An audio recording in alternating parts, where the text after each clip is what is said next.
साहिल Khanna. Hi guys, मेरा नाम है साहिल खन्ना। इस पॉडकास्ट में एक ऐसा इंसान है मेरे सामने, एक ऐसे इंसान से मैं बात कर रहा हूँ जो कि मेरे को घड़ी घड़ी संभालता रहा मेरे बिजनेस टाइम। अभी देखो 16-17 साल में पैसे के पीछे मत भागो, ना कुछ प्रोडक्ट बनाने के पीछे भागो। मेरे बिजनेस करियर में बहुत ज़्यादा इमोशनली और बहुत ज़्यादा प्रैक्टिकली फिजिकली कैसे भी कह सकते हैं, बहुत ज़्यादा इम्पैक्ट रहा। हाय गाइस, मेरा नाम है साहिल खन्ना और मैं इंट्रो शूट कर रहा हूँ वरुण के ब्लॉग का। मेरे को सोचने का नजरिया दिया। यूट्यूब बिजनेस नहीं है, बट यूट्यूब एक बहुत बड़ा जरिया है बिजनेस का। पॉडकास्ट में जो भी नई ऑडियंस आती है वो यही कहती है कि आप बहुत ज़्यादा वीडियो वाले को देखते हो, बहुत ज़्यादा पॉडकास्ट देखते हो उसके। तो ऑफकोर्स मैं देखता हूँ, बट एक अपने से जो अभी बहुत आगे हैं, जो कि बहुत सक्सेसफुल लोग हैं, उनके सामने बैठ के उनसे बात करने का कॉन्फिडेंस मेरे को इस शख्स ने दिया। हमने इतने आइडिया ड्रॉप करे हैं, मतलब अगर हम ब्लॉग चैनल बना लेते तो कितने लोगों का भले हो जाते, कितने स्टार्टअप्स हो सकते थे, कितने ज़्यादा हो सकते थे। कैसे एडॉन टॉक्स की जर्नी इसमें आती है, एडॉन टॉक्स कैसे स्टार्ट होता है, हमने ये भी बात करी। मतलब मेरे को इनके लिटरली सपने आते थे, क्योंकि मैं देखता ही आपकी वीडियोस तब था जब मैं सो रहा होता था। नहीं गंदी और कैसे 0 to 1 मिलियन यूट्यूब चैनल बनाया जाता है। मैं वो बच्चा था ना जिसको रिश्तेदार बोलते थे जिंदगी में कुछ नहीं कर पाएगा। ये तो मैं भी ये एक इंसान को अगर मल्टीपल स्टार्टअप करने हैं तो उसका दिमाग कैसे चलना चाहिए, उससे पीछे उसके बैक एंड में उसको कितनी मेहनत करनी पड़ती है, क्या उसकी लर्निंग रहती है, कितना उसको दुनिया से अपनी सोशल लाइफ को खत्म करना पड़ता है। दो तरीके के लोग होते हैं मेरे हिसाब से, या तो मैं लड़ूंगा या फिर मैं एडजस्ट कर लूँगा। और आप में पर्सनैलिटी वो है कि मैं लड़ूंगा। बट बहुत ज़्यादा इंटेलेक्चुअल बातें हुई, इंटेलेक्चुअल इंडीज से उनकी पूरी स्टोरीज हमने कवर करी। पर जब मैं पापा के बिजनेस में बैठा ना तो मेरी पड़ गई। तो मेरे को पता लगा ना कुछ भी नहीं आता मेरे को। तो इस पॉडकास्ट से आप क्या लेके जा सकते हो ना, एक पर्सपेक्टिव, एक विनर मेंटालिटी कि कैसे आप एक साथ बहुत सारे स्टार्टअप्स कर सकते हो और उसके साथ आप बहुत ज़्यादा लोगों को मोटिवेट भी रख सकते हो। बहुत ज़्यादा अच्छा पॉडकास्ट है, बहुत ज़्यादा इंटरेस्टिंग पॉडकास्ट है। तो ज़्यादा टाइम नहीं वेस्ट करा, मिलते हैं इसी का पॉडकास्ट। हाय, तो आज के इस एडॉन टॉक्स के एपिसोड में हमारे साथ एक ऐसे गेस्ट हैं जिनको मैं काफ़ी टाइम से एडमायर करता हूँ। बचपन ही बोलूँगा वरना इनकी एज पता चल जाएगी। वैसे है ये बूढ़े मेरे से ज़्यादा, बट क्या ही बोलूँ मैं इनके बारे में, सारी तारीफ़ें कम है। मतलब मेरे को इनके लिटरली सपने आते थे, क्योंकि मैं देखता ही आपकी वीडियोस तब था जब मैं सो रहा होता था। नहीं गंदी बातें नहीं कर रहा, रियलिटी बता रहा हूँ कि क्योंकि मैं चला के सो जाता था कि ये केस स्टडी चल रही है, केस स्टडी की सीरीज़ ऑन करी, चला के बस कान में लगा के बिजनेस ऑब्जॉर्व कर रहा था। तो हमारे साथ है दी फेमस इंटेलेक्चुअल इंडीज से साहिल खन्ना। और एक बार अपना इंट्रोडक्शन दे दो आप सबको। सबसे पहले thank you for inviting me. Hi guys, मेरा नाम है साहिल खन्ना और मैं एक डिजिटल मार्केटर हूँ। मेरी कंपनी है लपास के नाम से और मेरा यूट्यूब चैनल है इंटेलेक्चुअल इंडीज के नाम से। बेसिकली बहुत सारे यूट्यूब चैनल हो चुके हैं, पर मेजरली इंटेलेक्चुअल इंडीज के नाम से मुझे जाना जाता है। बस तो बहुत है। मैं एक फ़ैन हूँ, मैं एक लर्नर हूँ, स्टूडेंट भी हूँ, फ़ैन भी हूँ, और अब काइंड ऑफ भैया बन गए आप मेरे लिए। तो मेरे को बोला जाता है ज़्यादातर कि यार ये बियर बाइसेप्स की कॉपी कर रहा है, ये रणवीर इलाहाबादिया दिखने में भी ऐसे ही क्लीन शेप रहता हूँ, और जो पॉडकास्ट जैसे आपसे मैं कर रहा हूँ तो मेरे को ज़्यादातर करते हैं। बट किसी को भी ये नहीं पता कि ये पॉडकास्ट का कॉन्फिडेंस कहाँ से आया। मैं ऑफकोर्स ये बात है, देखा मैंने बियर बाइसेप्स को ही था कि यार इसके पॉडकास्ट बहुत अच्छे होते हैं, और देख के लगा कि यार ये तो मैं भी कर सकता हूँ, मेरे को बोलने की आदत है, लोगों से बात करना पसंद है। बट उसके बाद जब हम फाउंडर एंड फिल्टर के लिए जाते थे तब बैठ के मेरे को एक्चुअल में वो किक आई कि नहीं भाई तू कर सकता है, तू कर सकता है। ये कॉन्फिडेंस आपने दिया, और पूरा सोचना समझना सारी चीज़ें बियर बाइसेप्स की जगह मेरे को बोला जाए कि इंटेलेक्चुअल इंडीज तो ज़्यादा बेटर है, क्योंकि मैंने यहाँ से वो चीज़ उठाई थी, ना कि बियर बाइसेप्स से। सो उसके लिए थैंक यू। और यहाँ पे हम 15th एपिसोड आपके साथ शूट कर रहे हैं और अच्छा जा रहा है अभी, और भी गेस्ट सारे आउटलाइन में। तो सबसे पहला सवाल हम यही जानेंगे, बहुत अभी स्टार्टिंग बेसिक से वैसे करते हैं कि जो सबसे ज़्यादा क्वेश्चंस आपके पास आते हैं कि डिजिटल मार्केटिंग क्यों चुनी? मैंने नहीं चुनी, डिजिटल मार्केटिंग ने मुझे चुना। ठीक, बेसिकली बताता हूँ कि उस टाइम इंजीनियरिंग का टाइम था और पैसे कमाने थे, तो जो काम आ गया वो पकड़ लिया। इसी तरीके से डिजिटल मार्केटिंग आ गई, सही बताऊँ तो उस टाइम पे डिजिटल मार्केटिंग नाम की कोई चीज़ नहीं होती थी। वेबसाइट का काम आया, किसी ने वेबसाइट बन जाएगी, मगर बन जाएगी, आती थी नहीं। तो प्लान ये था कि बेसिकली मैंने केमिकल इंजीनियरिंग करी है और मेरे कुछ दोस्त थे जो कंप्यूटर साइंस से थे, और मुझे लगता था कंप्यूटर साइंस वालों को तो आता होगा। हाँ। तो मैंने सीख लिया, मैं उनके पास पहुंच गया, मैं कहा भाई काम मिल गया है, काम कर दो। कह रहा भाई हमको तो पढ़ा ही नहीं। तो फिर इंटरनेट से सीख के किया। आज के टाइम पे यूट्यूब पे बहुत कुछ अवेलेबल है, उस टाइम पे बहुत मुश्किल था सीखना। उस टाइम पे आपको कुछ था ही नहीं, कुछ था ही नहीं। मेरे बचपन में नहीं था तो आपके हाँ तो मतलब इतना भी पुराना नहीं हूँ मैं नहीं हो। पर उस टाइम पे ब्लॉग्स पढ़ने पड़ते थे हाँ। और प्रैक्टिस करनी पड़ती थी और आपको एक जगह पे सारी नॉलेज नहीं मिलती थी और उसको फिर करके हिट एंड ट्राई करके हमने वेबसाइट बनाई। फिर वो बंदा खुश हो गया, कह रहा भाई ये भी कर दोगे, हमने कहा कर देंगे। फिर उसका एक दोस्त आ गया, फिर ऐसे करके फिर काम बढ़ता चला गया। पर कोई प्लान नहीं था मेरा कि मैं डिजिटल मार्केटिंग करनी है। मतलब इंजीनियरिंग कंप्लीट होने के बाद भी मेरे पास काम था डिजिटल मार्केटिंग का।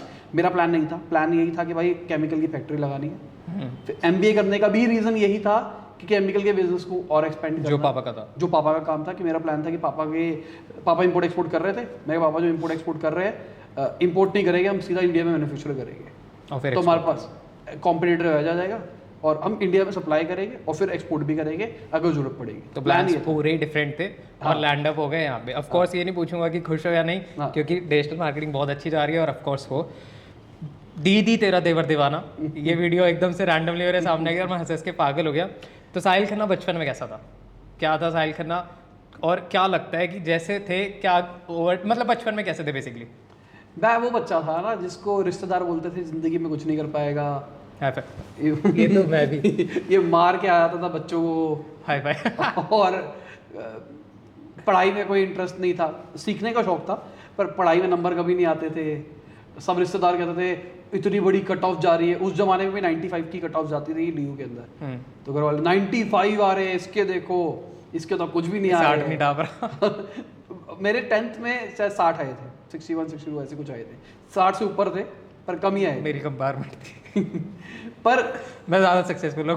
क्लास में ठीक था मैं, मतलब जो ओवरऑल क्लास के बच्चों के अंदर देखा जाता था तो टीचर्स की नज़रों में ये बंदे को कुछ पता है, नंबर नहीं आते थे। हाँ सेम मैं काफ़ी रिलेट कर पा रहा हूँ क्योंकि मेरा भी यही था। मैं को करिकुलम में बढ़िया, टीचर्स मेरे को सारी जानती हैं, मेरे सारे दोस्त हैं, सब कुछ अच्छा है, बस जहाँ पे आ गया एग्ज़ाम वहाँ पे मैंने करा दी बेइज्जती बुरी वाली। तो मैं फेमस था एक बार ना, अब ये थोड़ा ऑफेंसिव हो जाएगा तो नो ऑफेंस, बट हम छोटे थे। एक बार मेरे आए थे 12th में मार्क्स 12 और एक सरदार बच्चे ने ना मेरे को चिढ़ा रहा था तेरे मैथ्स में कितने आया, मैथ्स में कितने आया, और मैं उससे बोल दिया 12 आया है, क्या करेगा। और फिर क्लास में उसका मजाक बन गया। बट एनीवेज तो मेरे मैथ्स में 12 थे और उसकी वजह से फिर कंपार्टमेंट और ये सारी चीज़ें थी, तो काफ़ी रिलेटेबल।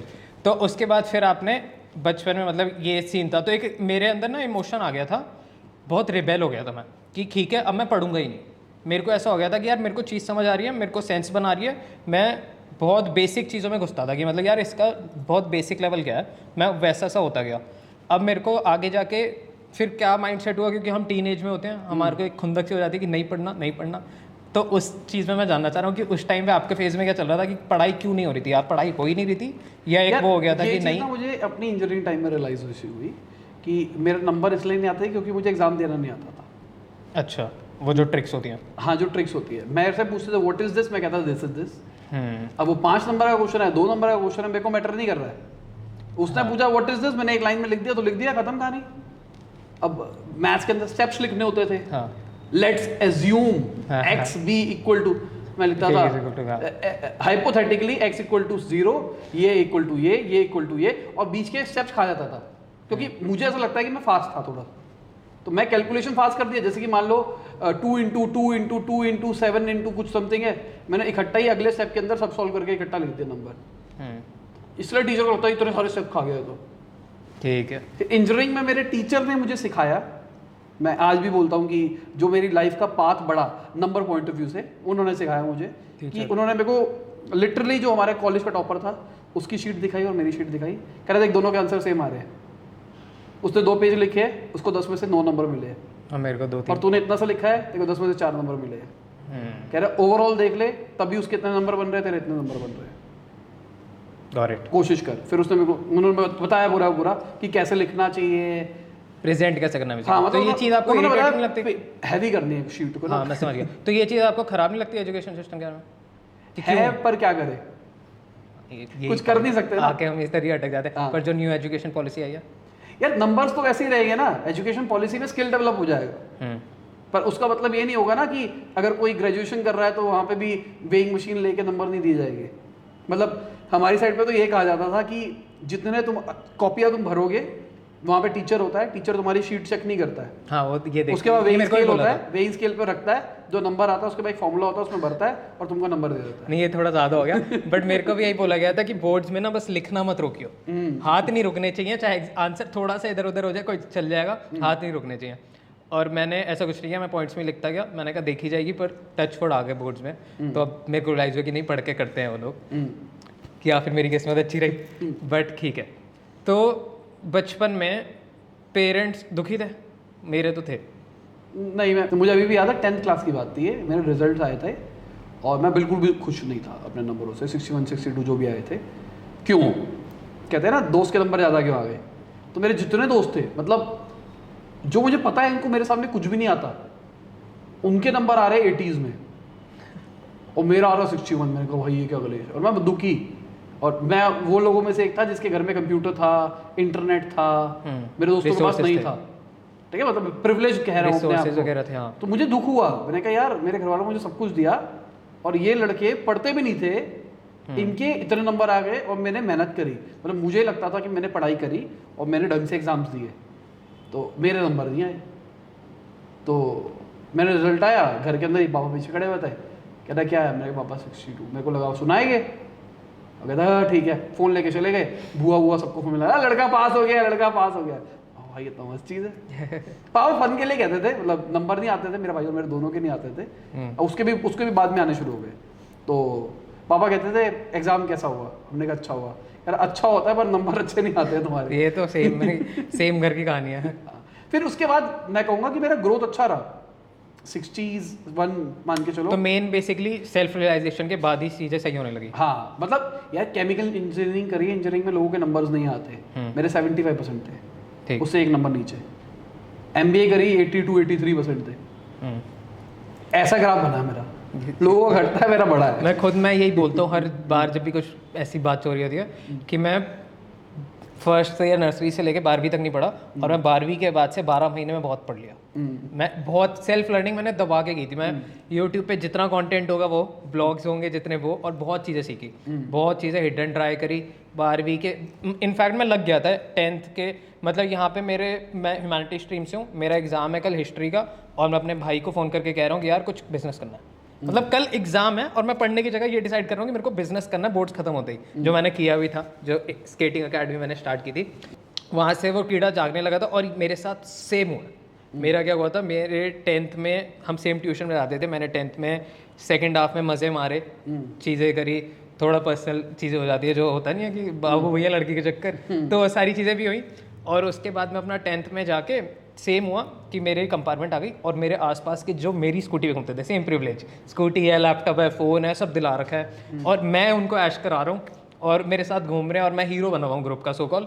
और उसके बाद मैं देख रहा हूँ सब खुश है, अपने ट्यूशन में आए थे रिजल्ट देने कि 10th में हमारे ये CGPA आती थी तब, तो ये आई, और मैं बैठा हूँ कि मेरा अगले 1 महीने में वापस एग्ज़ाम होगा, नहीं तो वापस 10th रिपीट करनी पड़ेगी। और मैं ये हूँ कि ओके अब क्या होगा। तो ट्यूशन वाले ने, जैसे फिर एक होता है ना कि तुम पे रहम की भीख हो रही है कि चलो आप आ जाना पढ़ लेना, आप पता ही है कि अब क्या ही पढ़ाएंगे वो, क्योंकि नया बैच स्टार्ट हो रहा है। फिर मैंने कहा नहीं, मैं घर गया, जो किताब मैंने आज तक कभी नहीं समझी थी RD शर्मा, मैंने वो खोली और पूरा 1 महीना घिसाई, बहुत मेहनत करी, और पूरे 1 महीने बाद मेरे को फिर भी कुछ समझ नहीं आया, बट मैं गिनती के नंबरों से पास हो गया था। और फिर मैं 11th में गया, और 11th में आके फिर पता नहीं क्या मेरे अंदर जोश आया।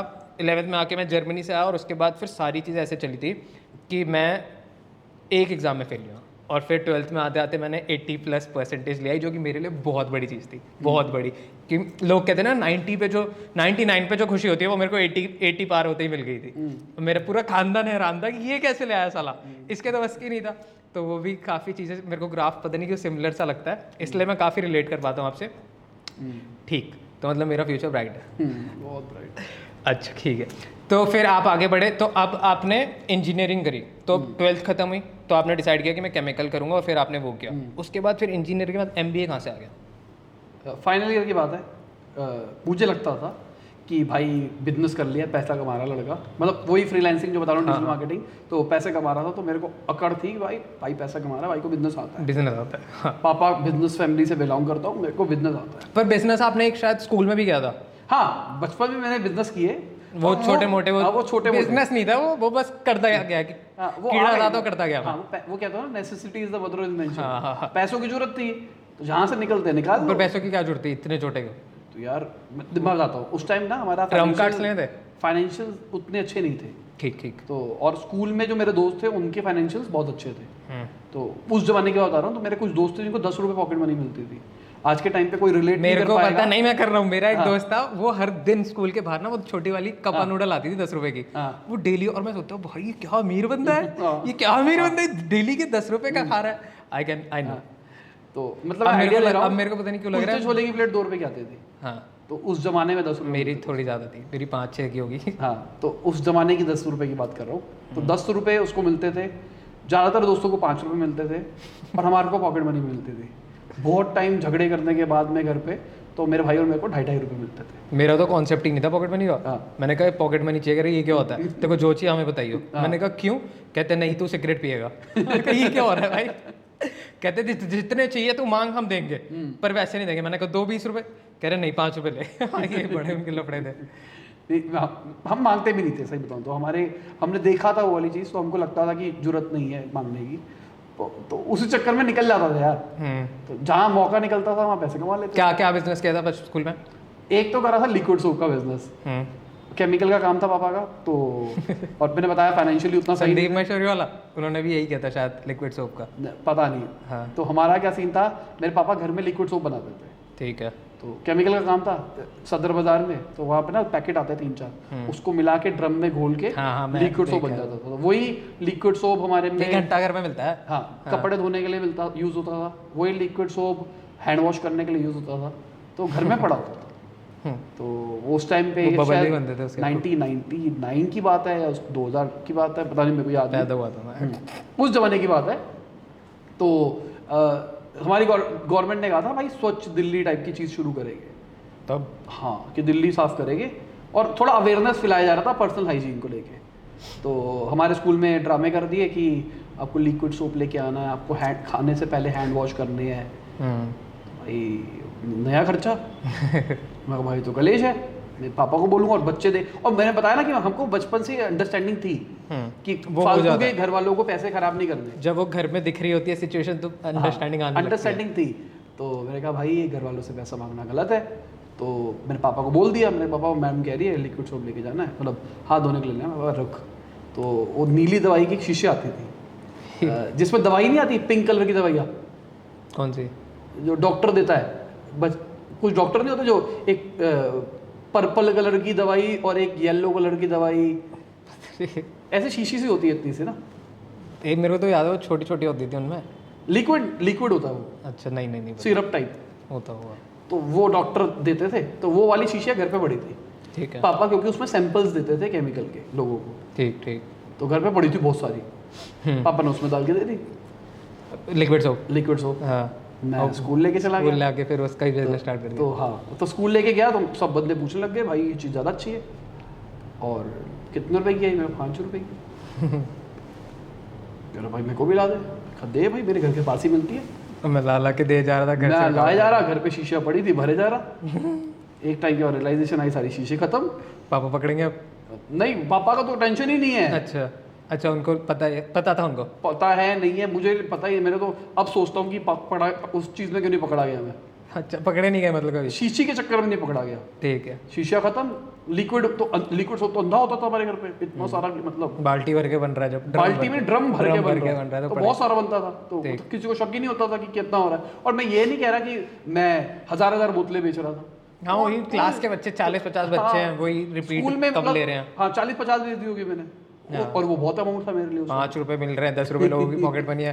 मैंने तो कमा लिए 400 रुपए। तो मैं गया अंकल के दुकान थी आस पास, मैंने उनको शीशी दिखाई। मैं अंकल ये शीशी चाहिए थी, पापा ने मंगाई थी, मिल रही? कहते हाँ बेटा मिल रहा है। मेरे को याद नहीं कितना की थी, तो शायद 1 रुपए की, तो 2 रुपए की, जो भी उन्होंने मेरे को रेट कहा। मैंने बच्चों को कहा कि नहीं, मैंने किसी को कुछ नहीं कहा। मैंने कहा इसी शीशी में रिफिल करके भेज दूंगा। फिर मेरे को एक लॉजिस्टिक का डर लगा। अच्छा, लॉजिस्टिक। मतलब मेरे को लगा कि मैंने कहा यार ये साला बार बार लेना पड़ेगा, ये टेंशन है। मैं बच्चों को भाई इस पे रिफिल करवा लो, 2 रुपए का 3 रुपए का रिफिल हो जाएगा। अच्छा। तो वो शीशी दे रहे थे, तो अपनी मशीन में भर के ले आता था। वही है, मतलब कि नॉलेज इतनी इंपॉर्टेंट नहीं है, तुम्हारी परिस्थिति खराब होगी तो तुम बे निकाल ही लोगे। हाँ, नाइस। तो किया है, उसमें टैजो का काम किया था, मॉनिटर बन गया था क्लास का। अच्छा, तो कहते हैं ना जो लड़ाई वाला बच्चा था मैं, हाँ वही टीचर की सबसे शैतान है, तो ही बन जा। उसी को मॉनिटर बना शैतानी देते। खत्म। तो मैं मॉनिटर बन जाता था। तो हम थे वसूली भाई, तो टैजो का उस टाइम सीन चलता था। जैसे कि हेड टेल होता है ना, हाँ। वैसे टैजो उछाले जाते थे, जिस साइड पे गिरेगा अगर वो सही प्रेडिक्ट किया तो जितने की सट्टा लगाया होगा उसको उतना मिल जाएगा। जैसे हमने 5-5 की ये शर्त कौन सी लगाई, क्लास की बात है? शायद 7th क्लास की बात है। ठीक है, हाँ इस टाइम पे होती हैं ये चीज़ें। हाँ। हम रखते थे बस स्केल रख के उड़ा रहे हैं, कुछ भी चल रहा है क्लास में। और ऐसे कली जोटा नहीं होता, कंचों के साथ खेलते थे, हाँ। वैसे हाथ से रख लिया तो इवन है या ऑड है। ठीक है। तो अगर इवन आपने प्रेडिक्ट किया तो जितने हैं वो आपके, वरना जितने है उतने देने पड़ेंगे। मेरे को स्कूल की याद आ रही है। तो उसमें मैंने क्या रूल रखा हुआ था, टीचर का कहना था अलाउड नहीं है चीजें, सीधी सी बात। तो आपको सारे और जब्त बात है, कर तुम लेने हैं, सट्टेबाज बन रहे हो स्कूल में आपको सारे बैठे जब्त करके अलमारी में रख देने हैं टीचर ठीक की। है। तो ये रूल था। तो मैंने कहा भाई अगर मेरे रूल में खेलना है तो मुझे टैक्स दो।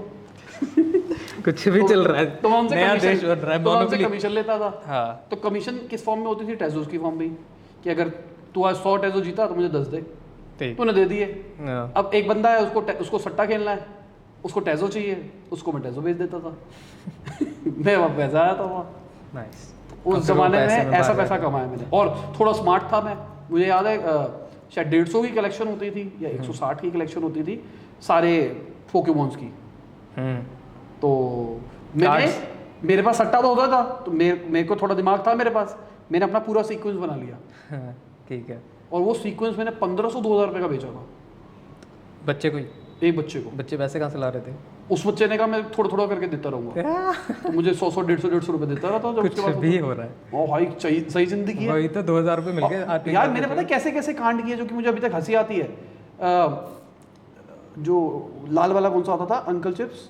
हाँ चीटोस भी होता था। नहीं, अंकल चिप्स लाल वाला लाल मार्टो ही होगा। नहीं, मिर्च वाला होता, रेड चिली चाचा। ठीक है। हाँ, रेड चिली चाचा। अब उसके नहीं अंदर आते क्या ना। था, उसके ना जेंगा कार्ड आते थे। पहले टैजोस गोल होते थे, उसके अंदर एक कट होता था, तो ऐसे कट के उड़ाओ। हाँ हाँ हाँ ठीक है। फिर आया जेंगा कार्ड्स। जेंगा कार्ड्स पूरे कार्ड होते थे और 3D होते थे। ठीक है। तो मेरे वहाँ पे जेंगा कार्ड्स निकलने शुरू हो गए। और किसी क्लास में किसी के वहाँ पे जेंगा कार्ड्स वाला मॉडल ही नहीं आया था। तो मैं लेके आया, सब कहने लगे भाई ये क्या है? मैं कहा, भाई ये 10 रुपये वाले पैकेट में निकलता है, 50 वाले में निकलता है। तो बंदे कहते हैं यार मेरे को भी चाहिए, मेरे को भी चाहिए। और मैंने बताया ना मैं बेच रहा था, तो मेरे पास वो थे, सेलर्स थे और बायर्स थे हाँ, बेसिकली। वही। तो मेरे को कहते मैं ले दूंगा। 10 रुपए की बेचनी शुरू कर दी मैंने। नाइस। अगर अच्छा निकले तो 20 रुपए का। अब 10 रुपए का मैं चिप्स खा रहा हूँ, चिप्स मेरे। वही मैं देख रहा हूँ, चिप्स भी खा लिए, पैसा भी आ गया वापस। और जो मन में आया वो 10 रुपए का, तो जाहिर है अगर अच्छा हुआ तो हो जाता पैसे। नाइस। तो यहाँ से एक बिजनेस की स्टार्ट हो जाती है, एरा स्टार्ट हो जाता है बिजनेस करने तो का। ये इन्हीं चीज़ों से मुझे लगता था मुझे बिजनेस आता है। पर जब मैं पापा के बिजनेस में बैठा ना, तो मेरी पड़ गई। तो मेरे को पता लगा ना कि कुछ भी नहीं आता मेरे को। तो ये चीज़ें छोटे लेवल पे समझ में आती है। अकाउंट सुनता था उस टाइम पे, क्या ये अकाउंट से तेरे से 100 रुपए कमा लिए, मैंने 100 रुपए कमा के उड़ा दिए। उड़ा दिए, खत्म। अब आज आपको 100 रुपए कमा के इन्वेस्ट करने हैं ताकि वो 200 बना पाओ। इन्वेस्ट करने हैं, 30 रुपए भी निकाल के देने हैं। हाँ, ये जो Tax करना। दिमाग, ये जो लॉजिक आ रहा है दिमाग में, ये MBA से आया। तो मैंने उसी टाइम जब पापा के बिजनेस में बैठा, इंटर्नशिप तो उस टाइम पे 3rd ईयर में जब आप पहुंचे तो आपको समझ आया, मतलब 3rd ईयर में आप पापा के बिजनेस में बैठ गए 3rd year 4th year Fourth year में 4th ईयर में इंटर्नशिप मैंडेटरी होती है। और आप वहाँ पे थे देहरादून में? हाँ, मैं देहरादून में था, तो मैंडेटरी थी। तो मैंने कहा पापा के पास देहरादून में कहाँ से? Doon college of engineering. बढ़िया था? नहीं, ठीक था, ठीक था। पर नज़ारे बहुत मस्त थे। कैसे?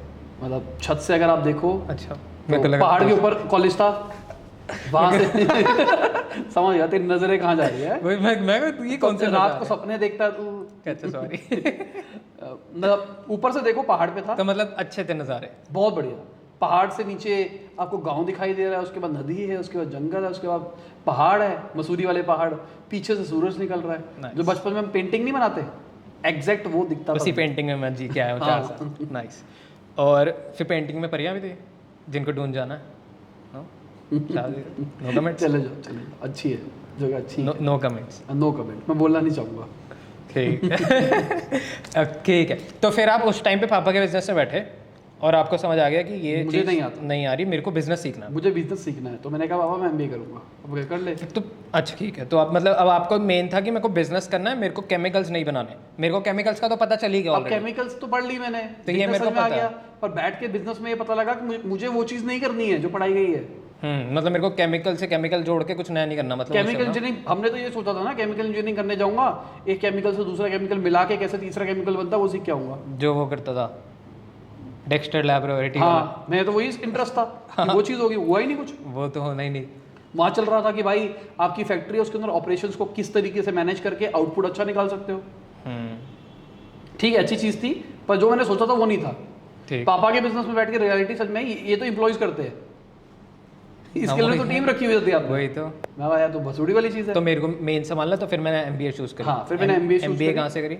IIM institute of marketing management, कौन सा यहाँ पे है दिल्ली में। दिल्ली में? हॉस्टल्स बढ़िया था।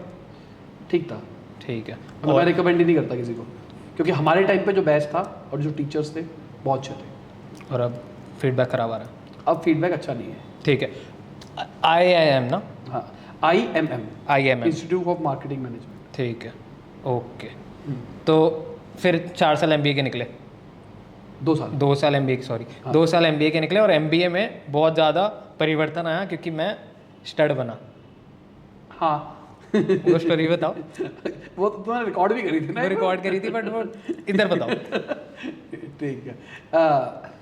इंजीनियरिंग टाइम पे था तो मैं इंजीनियरिंग वाला लौंडा, और उस टाइम सिंगर था मैं, थोड़ा नाम था, क्राउड के अंदर रहता था मैं, तो कॉन्फिडेंस था स्टेज वाला, पर लड़कियों से शर्म आती थी थ्रू आउट, मतलब बात ही नहीं कर पाता था। तो कई लड़के सोचते थे कि भाई ये एरोगेंट बंदा है। ये सेम मेरे साथ है, मैं बताओ। इसमें बहुत अकड़ है इस बंदे में, तो ऐसा चलता। और दिल्ली वाला था, सबको लगा भाई दिल्ली का लौंडा है, बिजनेसमैन का लौंडा है, इसमें बहुत अकड़ है। वो ये नहीं था, पर बात ये थी मेरे को शर्म आती थी। मेरी फटदा देती है। मैं कॉन्फिडेंट नहीं, मैं कॉन्फिडेंट मैं बात क्या करूं, हूं। मुझे लगता है मैं बात करूं चपेट मार देगी लड़की। तो ये ट्रांसफॉर्मेशन मेरा शुरू हुआ था कैट के एग्जाम से। तो मैं कैट का एग्जाम देने के लिए गया हुआ था, और उस टाइम मैं डेंगू से जस्ट उठा था 5 दिन पहले। आईसीयू में रहा था मैं कुछ 15-16 दिन। अच्छा, 21 हॉस्पिटल में था मैं। वो क्या था, मतलब मैं कभी हॉस्पिटल में नहीं रहा। तो मैं पॉडकास्ट से कोशिश करता हूँ कि जो चीज़ मैंने एक्सपीरियंस नहीं करी वो सामने वाले ने करी है, तो मेरे को पता लग जाए तो कैसा रहता है हॉस्पिटल में। क्योंकि मेरे को ऐसा लगता है अगर मैं कभी हॉस्पिटल जाऊँगा तो मेरे को वापस आके ऐसा लगेगा कि यार नई लाइफ स्टार्ट हो रही है। पता नहीं, सब मेरे को रिश्तेदार तो यही कहते हैं कि तेरा दूसरा जन्म हुआ, क्योंकि मेरा प्लेटलेट्स काउंट उस टाइम पे 8000 हो गया था। हाँ, और बहुत ही सीवियर कहा जाता है।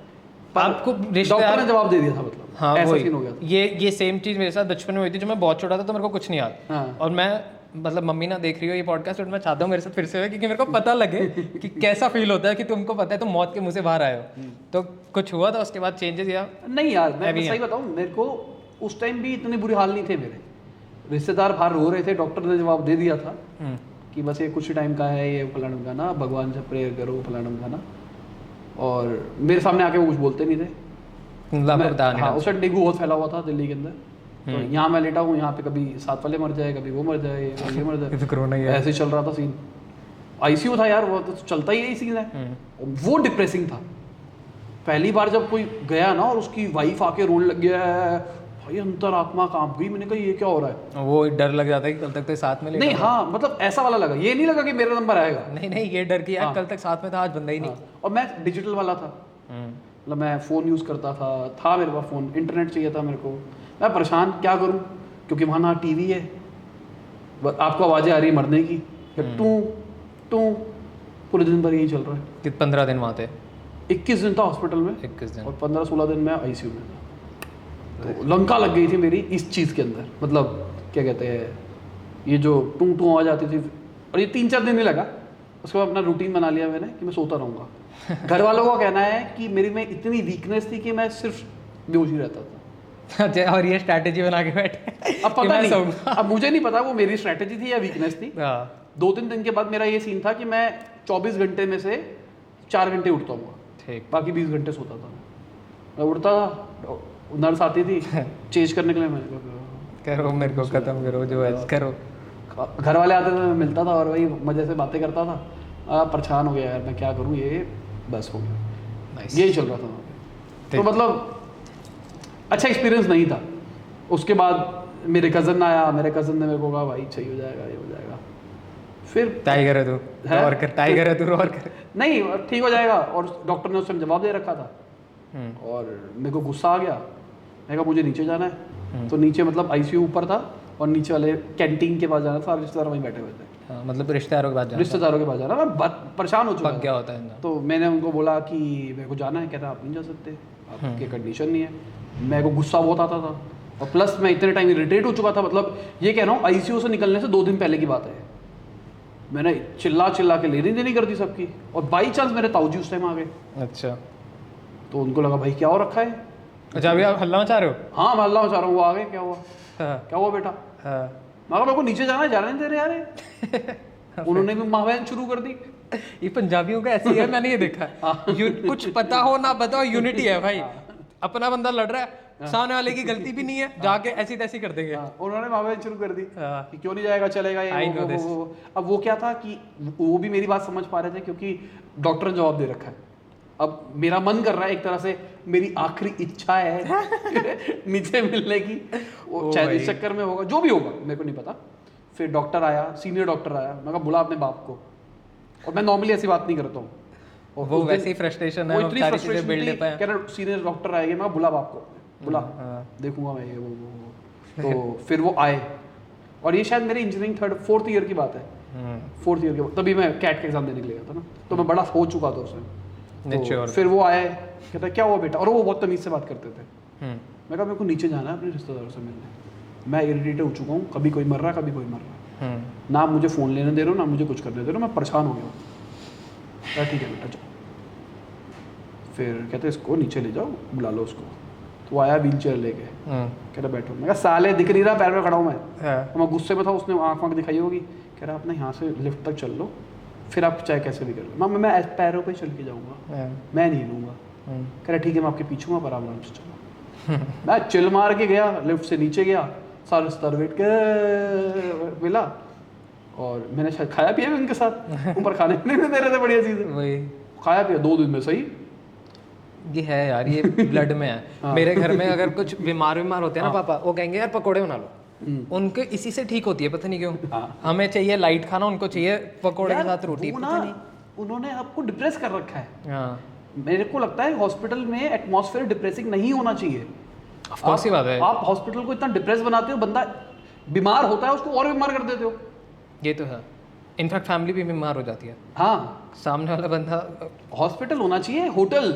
बट ये दिक्कत यार अगर आप पैसे देखो, गवर्नमेंट हॉस्पिटल में हो तो डिप्रेस करो, वही प्राइवेट हॉस्पिटल में हो ना तो होना चाहिए, जैसे 5 स्टार होटल में नहीं जाते तुम, है बढ़िया ऐसे। बेड, घंटी बजाओ, है। लड़की आए सुंदर सुंदर, सर्व करे तुम्हें जो चाहिए। अब लड़कियां हैं, जब मैं पूछ रहा था डीयू के टाइम तब लड़कियां ना है, धीरे धीरे खुल रहा है आप भी। सामने टीवी लगाओ, एलईडी, उसमें ओटीटी लगाओ, नेटफ्लिक्स वगैरह, मजे से बैठ के पिक्चरें देखो, साथ में तुम्हारा एक और बेड हो जिसमें 2 दिन बाद खत्म हो जाओ, आखिरी जिंदगी तो अच्छी जाएगी। हाँ, वाईफाई हो वहाँ पे मजे से, लपास फोन सब अलाउड हो। लपास हॉस्पिटल कब आ रहा है? नहीं ये होना चाहिए, मतलब इससे क्या होगा, इससे बंदा जल्दी रिकवर करेगा, जल्दी रिकवर पर वो करेगा। चाहते नहीं है ना जल्दी रिकवर करे। प्राइवेट हॉस्पिटल है, वो चाहेंगे रुके डर के जाए। बात एक ही आ गई ना, तुम एक जगह पैसे ज्यादा लगा लो, रूम ऐसे बनाओ कि बंदा बट है ऐसे हॉस्पिटल, पर फिर पैसे ज्यादा हो जाते हैं ना। तो फिर वही हो गई ना बात, तो फिर वही आ गई। ऐसा है, ऐसा अब मतलब अब है इंडिया में, उस इतना time भी नहीं था। हाँ उस टाइम नहीं था, उस टाइम नहीं था, पर अब तो इंडिया में अब तो बहुत बड़े बड़े, अब तो वेदांता एक 5 स्टार में बहुत सही हॉस्पिटल है, मैं तो बहुत ये सही बोलता हूँ, हॉस्पिटल है। मेरा एक दोस्त है जो उसके पास रहता है, मैं कहा तेरे रिश्तेदार आते होंगे तो हॉस्पिटल घुमाने लेके आता होगा। नहीं सही में बहुत सही था, मैं खुद जाके फूड कोर्ट बना रखा है। हाँ, सब है, बढ़िया था, बट जाना ना पड़े किसी को भी, भगवान करे। नाइस। तो फिर आपने एमबीए करी, एमबीए में अलग ही पर्सनालिटी निकल के आई। मतलब मैं स्टोरी बता रहा था, मैं कैट का एग्जाम देने के लिए जा रहा था, तो मैंने यही सोचा था कि अब जिंदगी चेंज करनी है, अब वो फुद्दू फाइल करना नहीं रहेगा जो लड़के से डरता था, आज एक लड़की का नंबर लेके आना है। और ये क्यों हुआ? पता नहीं, अच्छा ये रैंडम थॉट। मैं हमेशा से ऐसे रहा हूँ, अपने आप को टारगेट्स देता हूँ कि मुझे ये करना है। बट हमेशा क्या होता है ना, टारगेट इंसान तभी देता है जब पीछे पास्ट में गड़बड़ चल रही हो। मेरा और कुछ ये नहीं था एकदम गड़बड़। से सडन नहीं, गड़बड़ तो ये थी ना कि मैं बात नहीं कर पाता था, मेरे में कॉन्फिडेंस हाँ। नहीं था। और ये एक चीज़ बिल्डअप होती है ना, तो या तो होता है बंदा, 2 तरीके के लोग होते हैं मेरे हिसाब से, या तो मैं लड़ूंगा या फिर मैं एडजस्ट कर लूंगा।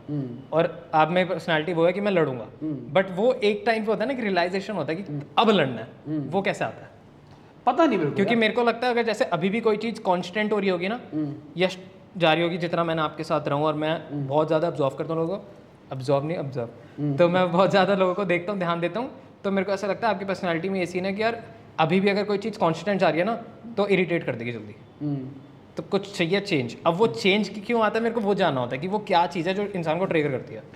एज इन कोई ट्रिगर, मतलब मैं कहूँगा कि जब मैं उठ के आया था, हाँ, परेशान हो चुका था, और एक नई लाइफ की तलाश में। हाँ नहीं बेसिकली मेरे को ना मतलब वो चीज़ पता नहीं, 15-16 दिन मैंने अपने आप के साथ ही वो एक तरीके से मेडिटेशन हो गई। हाँ, वो एक तरह की मेडिटेशन ही हो बात नहीं हो गई आपकी। तो मैं अपने साथ ही रहा लॉजिकली। तो मैंने ये सोचा था कि मैं इसको बदलूंगा, क्योंकि मैं एमबीए करने जा रहा था। मैं कहा अब जो साहिल खन्ना पास वाला था ना, इंजीनियरिंग वाला, एमबीए वालों को वो नहीं पता लगना चाहिए कि वो अच्छा, एक ये कॉन्सेप्ट भी है, मैंने ये बहुत अब देखा है कि अगर तुम कहीं नए ग्रुप में जाते हो ना, तुम्हारे पे स्लाइटली चांसेस होते हैं कि तुम अपनी पूरी पर्सनालिटी को टर्न ओवर कर सकते हो। ये बहुत बढ़िया चीज़ है, इसके बारे में थोड़ा बताओ, क्योंकि ये बहुत ज़्यादा लोगों के लिए फ़ायदेमंद है। कि अगर मुश्किल होता है कि अगर तुम्हारे एक पर्सनालिटी बना ली ना अपने घर वालों के सामने कि यार मैं ऐसा बच्चा हूँ, तो तुम्हारे को एक अपनी इंटेलेक्चुअल साइड दिखाने में ना बहुत डर लगेगा और नहीं दिखा पाओगे। बहुत बच्चे इसमें स्ट्रगल करते हैं या करते ही नहीं, वो घर से छुपाते हैं। और यही रीज़न है क्योंकि ना इंडियन सोसाइटी में कहूँ या फिर ह्यूमन नेचर ही ऐसा है कि अगर तुमने एक बंदे का परसेप्शन बना लिया तो वो ऐसा ही है। जैसे मेरे घर वालों ने मेरा बना लिया था कि यार ये बंदा पढ़ता नहीं है, ये शैतानी करता है, और मतलब वो एक नेगेटिव बना रखा था। अब मेरे को, मैं इम्प्रूव हो रहा हूँ बट मैं अंदर से शर्मा रहा हूँ कि यार मैं अपनी ये इम्प्रूव वाली साइड घर के सामने कैसे लाऊं, पापा को कैसे दिखाऊं, मम्मी को कैसे दिखाऊं। दिखा दे वो अब तो उनको पता चल गया। अब मैंने धीरे धीरे अपनी पर्सनालिटी स्विच कर ली। अब जैसे लोग कहते हैं यार तेरे लिए तो आसान है, तू तो कर सकता है, बट वो उस टाइम पे जब वो वाला वरुण था जिसको नहीं आता था, उसके लिए बहुत मुश्किल था। तो वो चीज़ भी होती है। तो एक इसका यही सॉल्यूशन है कि तुम ग्रुप चेंज कर लो, तो उसमें वो बदलता है। अब आप बताओ स्टोरी, ये जो मैंने बात बोली आपकी स्टोरीज पे और वजन रख देगी। मेरा तो कुछ नहीं था, मैं मतलब नंबर लेके जाना था, तो लड़की देखी, मैंने एनालाइज किया, मैं कहा ये मेरे साथ ऊपर जा रही है। मतलब बेसिकली देहरादून की बात है, तो मसूरी में हमारा सेंटर पड़ा हुआ था, तो मैंने कहा ये भी ऊपर जा रही है। एडमिट कार्ड देखा, कैट का ही देने जा रही है, में गया था, तो सेम कॉलेज है, ठीक है ठीक है ठीक है, सेम एक ही जगह पे हम सेंटर है, और ये भी कैट की तैयारी कर रही है। तो मैंने पूछ लिया रास्ते में, हाय आप एग्ज़ाम देने जा रहे हो? हाँ ठीक है, कहाँ से हो? ऐसी नॉर्मल बात करी, यही होता है। हट रही थी पहले, बट पता होता है कि नया पहला टाइम लाइफ का अप्रोच था वो, फर्स्ट टाइम किसी को अप्रोच किया था मैंने। आज है कांटेक्ट में वो लड़की? हाँ। गुड, बताओ। फिर उसको ऊपर तक जब तक हम पहुँचे तब तक हमारी थोड़ी बातचीत हो चुकी थी। फिर एग्ज़ाम दिया, एग्ज़ाम बाहर ख़त्म हुआ, फिर वो दिखाई देगी, फिर मैं उसके पास पहुँच गया। हाँ कैसा हुआ?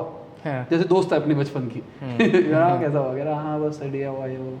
मैं कहा हाँ ठीक है। और मैं थोड़ा पढ़ाई लिखाई वाला था, मतलब मेरे को पूरी नॉलेज थी उस चीज़ की, कैट की तैयारी थी, तो मैंने उसको बताया, मैंने कहा ये इसका आंसर ऐसा ऐसा ऐसा, वो इम्प्रेस, मतलब वो नॉर्मली होगी, मतलब मेरे को लगता है, मेरे को लगा वो इम्प्रेस खेल गया तुम्हारा भाई। हाँ, तो फिर हमने वहाँ से वो जो शेयरिंग ऑटो मिलता है, विक्रम कहते हैं उसको, वहाँ पे वो लिया, फीडर, फीडर मतलब ऑटो होता है, उसमें मल्टीपल बंदे भरते रहते हैं बहुत सारे, 5 रुपए 5 रुपए वाला। 5 रुपए।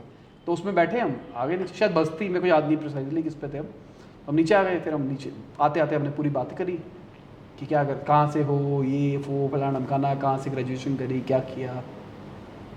जब तक हम नीचे पहुँचे तब तक बातचीत हो चुकी थी। फिर मैंने कहा आपको यहाँ जाना है?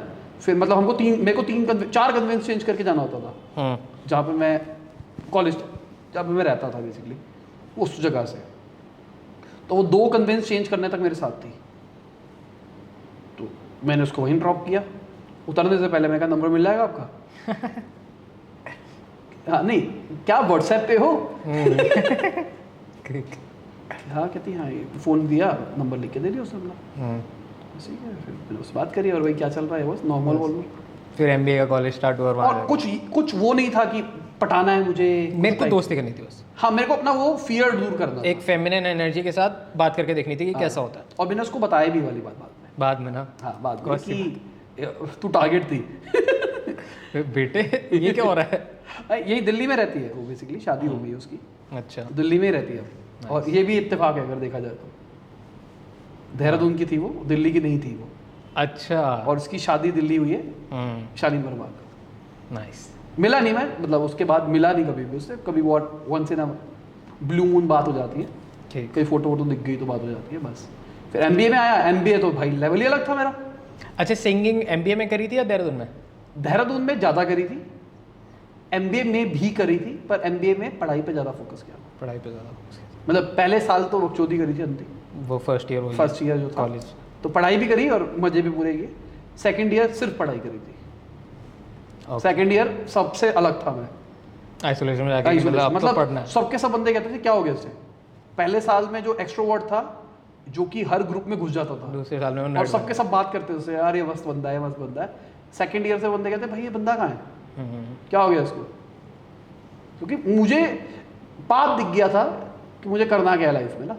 तो MBA के बाद क्या प्लान था? यूट्यूब तो नहीं आया था तब तक, नहीं तो MBA के बाद क्या था कि पापा का बिजनेस संभालना ढंग से? MBA के बाद अब चेंज हो चुका था फाइनल ईयर में कि मेरे को जॉब करनी है पहले। अच्छा, मतलब वही MBA वाला माइंडसेट हो गया कि पहले मैं जॉब करके चीज़ें सीखूंगा फिर मैं बाद में हाँ, देखूंगा। मैं दूसरों के पैसे खराब करके, मतलब जॉब कर रहे हो तो पैसे आपको हाँ, मिल भी exactly रहे वही हैं होता है। और आप खराब भी कर रहे हो। मैं यहाँ पे क्या करूँ? हाँ तो प्लान यही था मेरा कि मैं जाऊंगा, बट मैं खराब नहीं कर रहा। सैलरी भी मिलेगी। लकी हो आप, मैं खराब नहीं कर रहा। मैं ला के दूंगा। ठीक है, सैलरी भी मिल रही है और साथ में सीखने को भी मिल रहा है। प्लान ये था जॉब करनी है, तो जॉब करी। जॉब करने के बाद फिर केमिकल बिजनेस में आना था, तो मैंने पापा को बोला पापा अलग करूंगा मैं, आपके साथ नहीं करूंगा। रीज़न ये था क्योंकि मुझे लगता है कि मेरे काम करने के तरीके और पापा के काम करने के तरीके अलग है। अब देखो समझ आई मैं क्यों नहीं करता आपके साथ काम। तो अलग है, तो मैंने पापा को बोला मैं पापा अलग कंपनी रजिस्टर करूंगा, मैं अलग तरीके से काम करूंगा, अलग क्लाइंटेल के साथ में। ठीक है, तो करा था? हाँ किया, ठीक है। यूविन केमिकल्स हमने किया, मेरे भाई और मैंने। तो अभी रिसेंटली 1-1.5 साल हो गया मैंने छोड़ दिया। भाई संभाल रहा हूँ। एक्टिव डायरेक्टर हूँ मैं, मतलब नॉन एक्टिव डायरेक्टर हूँ मैं। बाकी और अब सब कुछ भी नहीं करता, ऑपरेशंस भाई अब कुछ भी नहीं देखता, मुझे पता ही नहीं है कि क्या चल रहा है क्या नहीं चल रहा। ठीक है। एक चीज़ के बारे में नहीं पता। वंस इन अ वाइल कभी कुछ हो जाता तो मैं आ जाता हूँ, वरना मेरे को कुछ नहीं पता, मार्केटिंग भी नहीं देख रहे? कुछ भी नहीं देख रहा, मार्केटिंग तो देख लो। कुछ भी नहीं देख रहा मतलब। ठीक है, तो मतलब केमिकल वाले बिजनेस में क्यों, इसको भी तो एक्सपैंड कर सकते हो, क्या कर reason है? सकते हैं। फिर अगेन वही बात हो रही है ना कि मेरे हिसाब से चीज़ें नहीं चलती, और मुझे लगता है कि मेरे टाइम की वैल्यू यहाँ पे ज़्यादा है।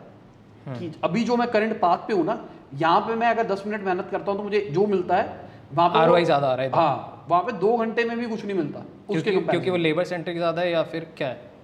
क्योंकि यहाँ पे जो वो आप थोड़ा capital intensive यहाँ पे काम जो है। आप हो, आप टेक्नोलॉजी के सराउंडिंग हो, पैसे कम आपके खर्च हो रहे हैं और रिटर्न ज़्यादा आ रहे हैं। बिल्कुल हाँ, वैल्यू भी ज़्यादा मिल जाती है। और उधर कंपेरेटिवली आपको पैसा ज़्यादा इन्वेस्ट करना है, टाइम भी ज़्यादा इन्वेस्ट करना है, और तो यही रीज़न और है। वहाँ पे आपके स्किल की वैल्यू नहीं है। ठीक, वहाँ पे स्किल्स क्या चाहिए? वहाँ पे क्या चाहिए आपको, पैसा होना चाहिए बस। हाँ वही ना, मुद्दा यही है ना, वहाँ पे skills आपको तो है पैसा लगाना है किसी कंपनी के नीचे, 3 महीने का आपको इंटरेस्ट, मतलब 3 महीने तक आपको देना है, 3 महीने के बाद पैसा मिलेगा, और विद क्रेडिट 3 महीने का आपका क्रेडिट रहेगा। 3 महीने का आपका क्रेडिट रहेगा और उसके ऊपर आपको 2% 3% मिल जाएगा। मतलब इंटरेस्ट ही खा रहे हो आप अपने पैसों का, देखा जाए तो इसलिए मज़ा नहीं है उस काम में ना। और यहाँ पे क्या काम है, यहाँ पे एक आइडिया अभी क्लिक किया, 2 लाख रुपए खर्च करे, आइडिया तैयार किया, स्केल करके देखा, चला नहीं चला, चल गया तो वो आपको मंथली 1-1.5 लाख रुपए दे देगा। ऐसे कितने चला लिया आपने? बहुत सारे। मेरे को डायरेक्ट नहीं पूछना, बट ऐसे कितने चला लिए, लोगों को पता चल जाना चाहिए। बहुत सारे चलते को तो पता ही है। हम फाउंडर्स फिल्टर जाते थे, वापसी आते हैं हम डिस्कस करते हैं यार एक आइडिया आया है, ये करते हैं। हमने इतने आइडिया ड्रॉप करे हैं, मतलब अगर हम ब्लॉग चैनल बना लेते हाँ। तो कितने लोगों का भले हो जाते, कितने स्टार्टअप्स हो सकते थे, कितने ज़्यादा हो सकते थे, क्योंकि हम हर एक आते हुए डिस्कस करते हुए आते थे, जाते हुए पहले हम आइडिया कर रहे होते थे यार इसने ये किया होगा या इसने ये किया होगा, और आते हुए होते अच्छा इसने ये किया, ये गलत किया, ये सही किया, ये इसने बहुत बढ़िया किया है ना, और इसके रिलेटेड ऐसा प्रोडक्ट निकल सकता है। हाँ, और इसके साथ कर सकते हैं या ये और बेटर हो सकता तो है। ये चीज़ थी। पिछले 1-1.5 साल से मैंने सिर्फ प्रोडक्ट्स बनाए हैं। मेरा ब्रांड्स फोकस या प्रोडक्ट्स, प्रोडक्ट्स, डिजिटल प्रोडक्ट्स। ठीक, जैसे एक चैटबॉट बना दिया, फेसबुक चैटबॉट, अब वो इंस्टाग्राम भी ले आए उसके अंदर हम। ठीक है, अभी हम शॉपिफाई टाइप का प्रोडक्ट बना रहे हैं, पापा न्यूज़ ऐप निकाल दी, पापा न्यूज़ हो गया, ठीक है, एड्रिला निकाल दिया, 1-2 प्रोडक्ट्स और बन रहे हैं जो कि मैं अभी रियल बता नहीं एस्टेट सकता। एक यूट्यूब चैनल का जो नेटवर्क बता रहा था देखो मैं, एक वो बन रहा है, चलो चलो नेटवर्क चलो नेटवर्क बना लिया, वही बता रहा हूं ना, भूल गए, अपना ही बिजनेस भूल गए भाई। एक ब्लॉगिंग साइट बना ली, हाँ, मतलब बहुत सारी चीजें बनती चली गई। कुछ फेल भी हुई। हाँ कुछ फेल हुई, पर ये जो सक्सेसफुल रही वो बताऊंगा ना। हाँ वही, तो नहीं फेल भी हुई तो बतानी बता है, दे। ये बतानी होती है फेल वाली। नहीं फेल वाली रही यार, देख मेरे हिसाब से मैंने जल्दी टाइप पे उसको ड्रॉप कर दिया। एक फेल था हमारा, हमने व्हाट्सएप चैटबॉट बनाया था, व्हाट्सएप ऑफिशियली एपीआई नहीं दे रहा था अपना, तो मैंने कहा भाई बनवा लेंगे, मैंने बनवाया, पूरा लॉजिक लगाया, सब कुछ लगाया, व्हाट्सएप ने अपडेट निकाल दिया, पूरा एपीआई फेल हो गया हमारा, सारा पैसा 0।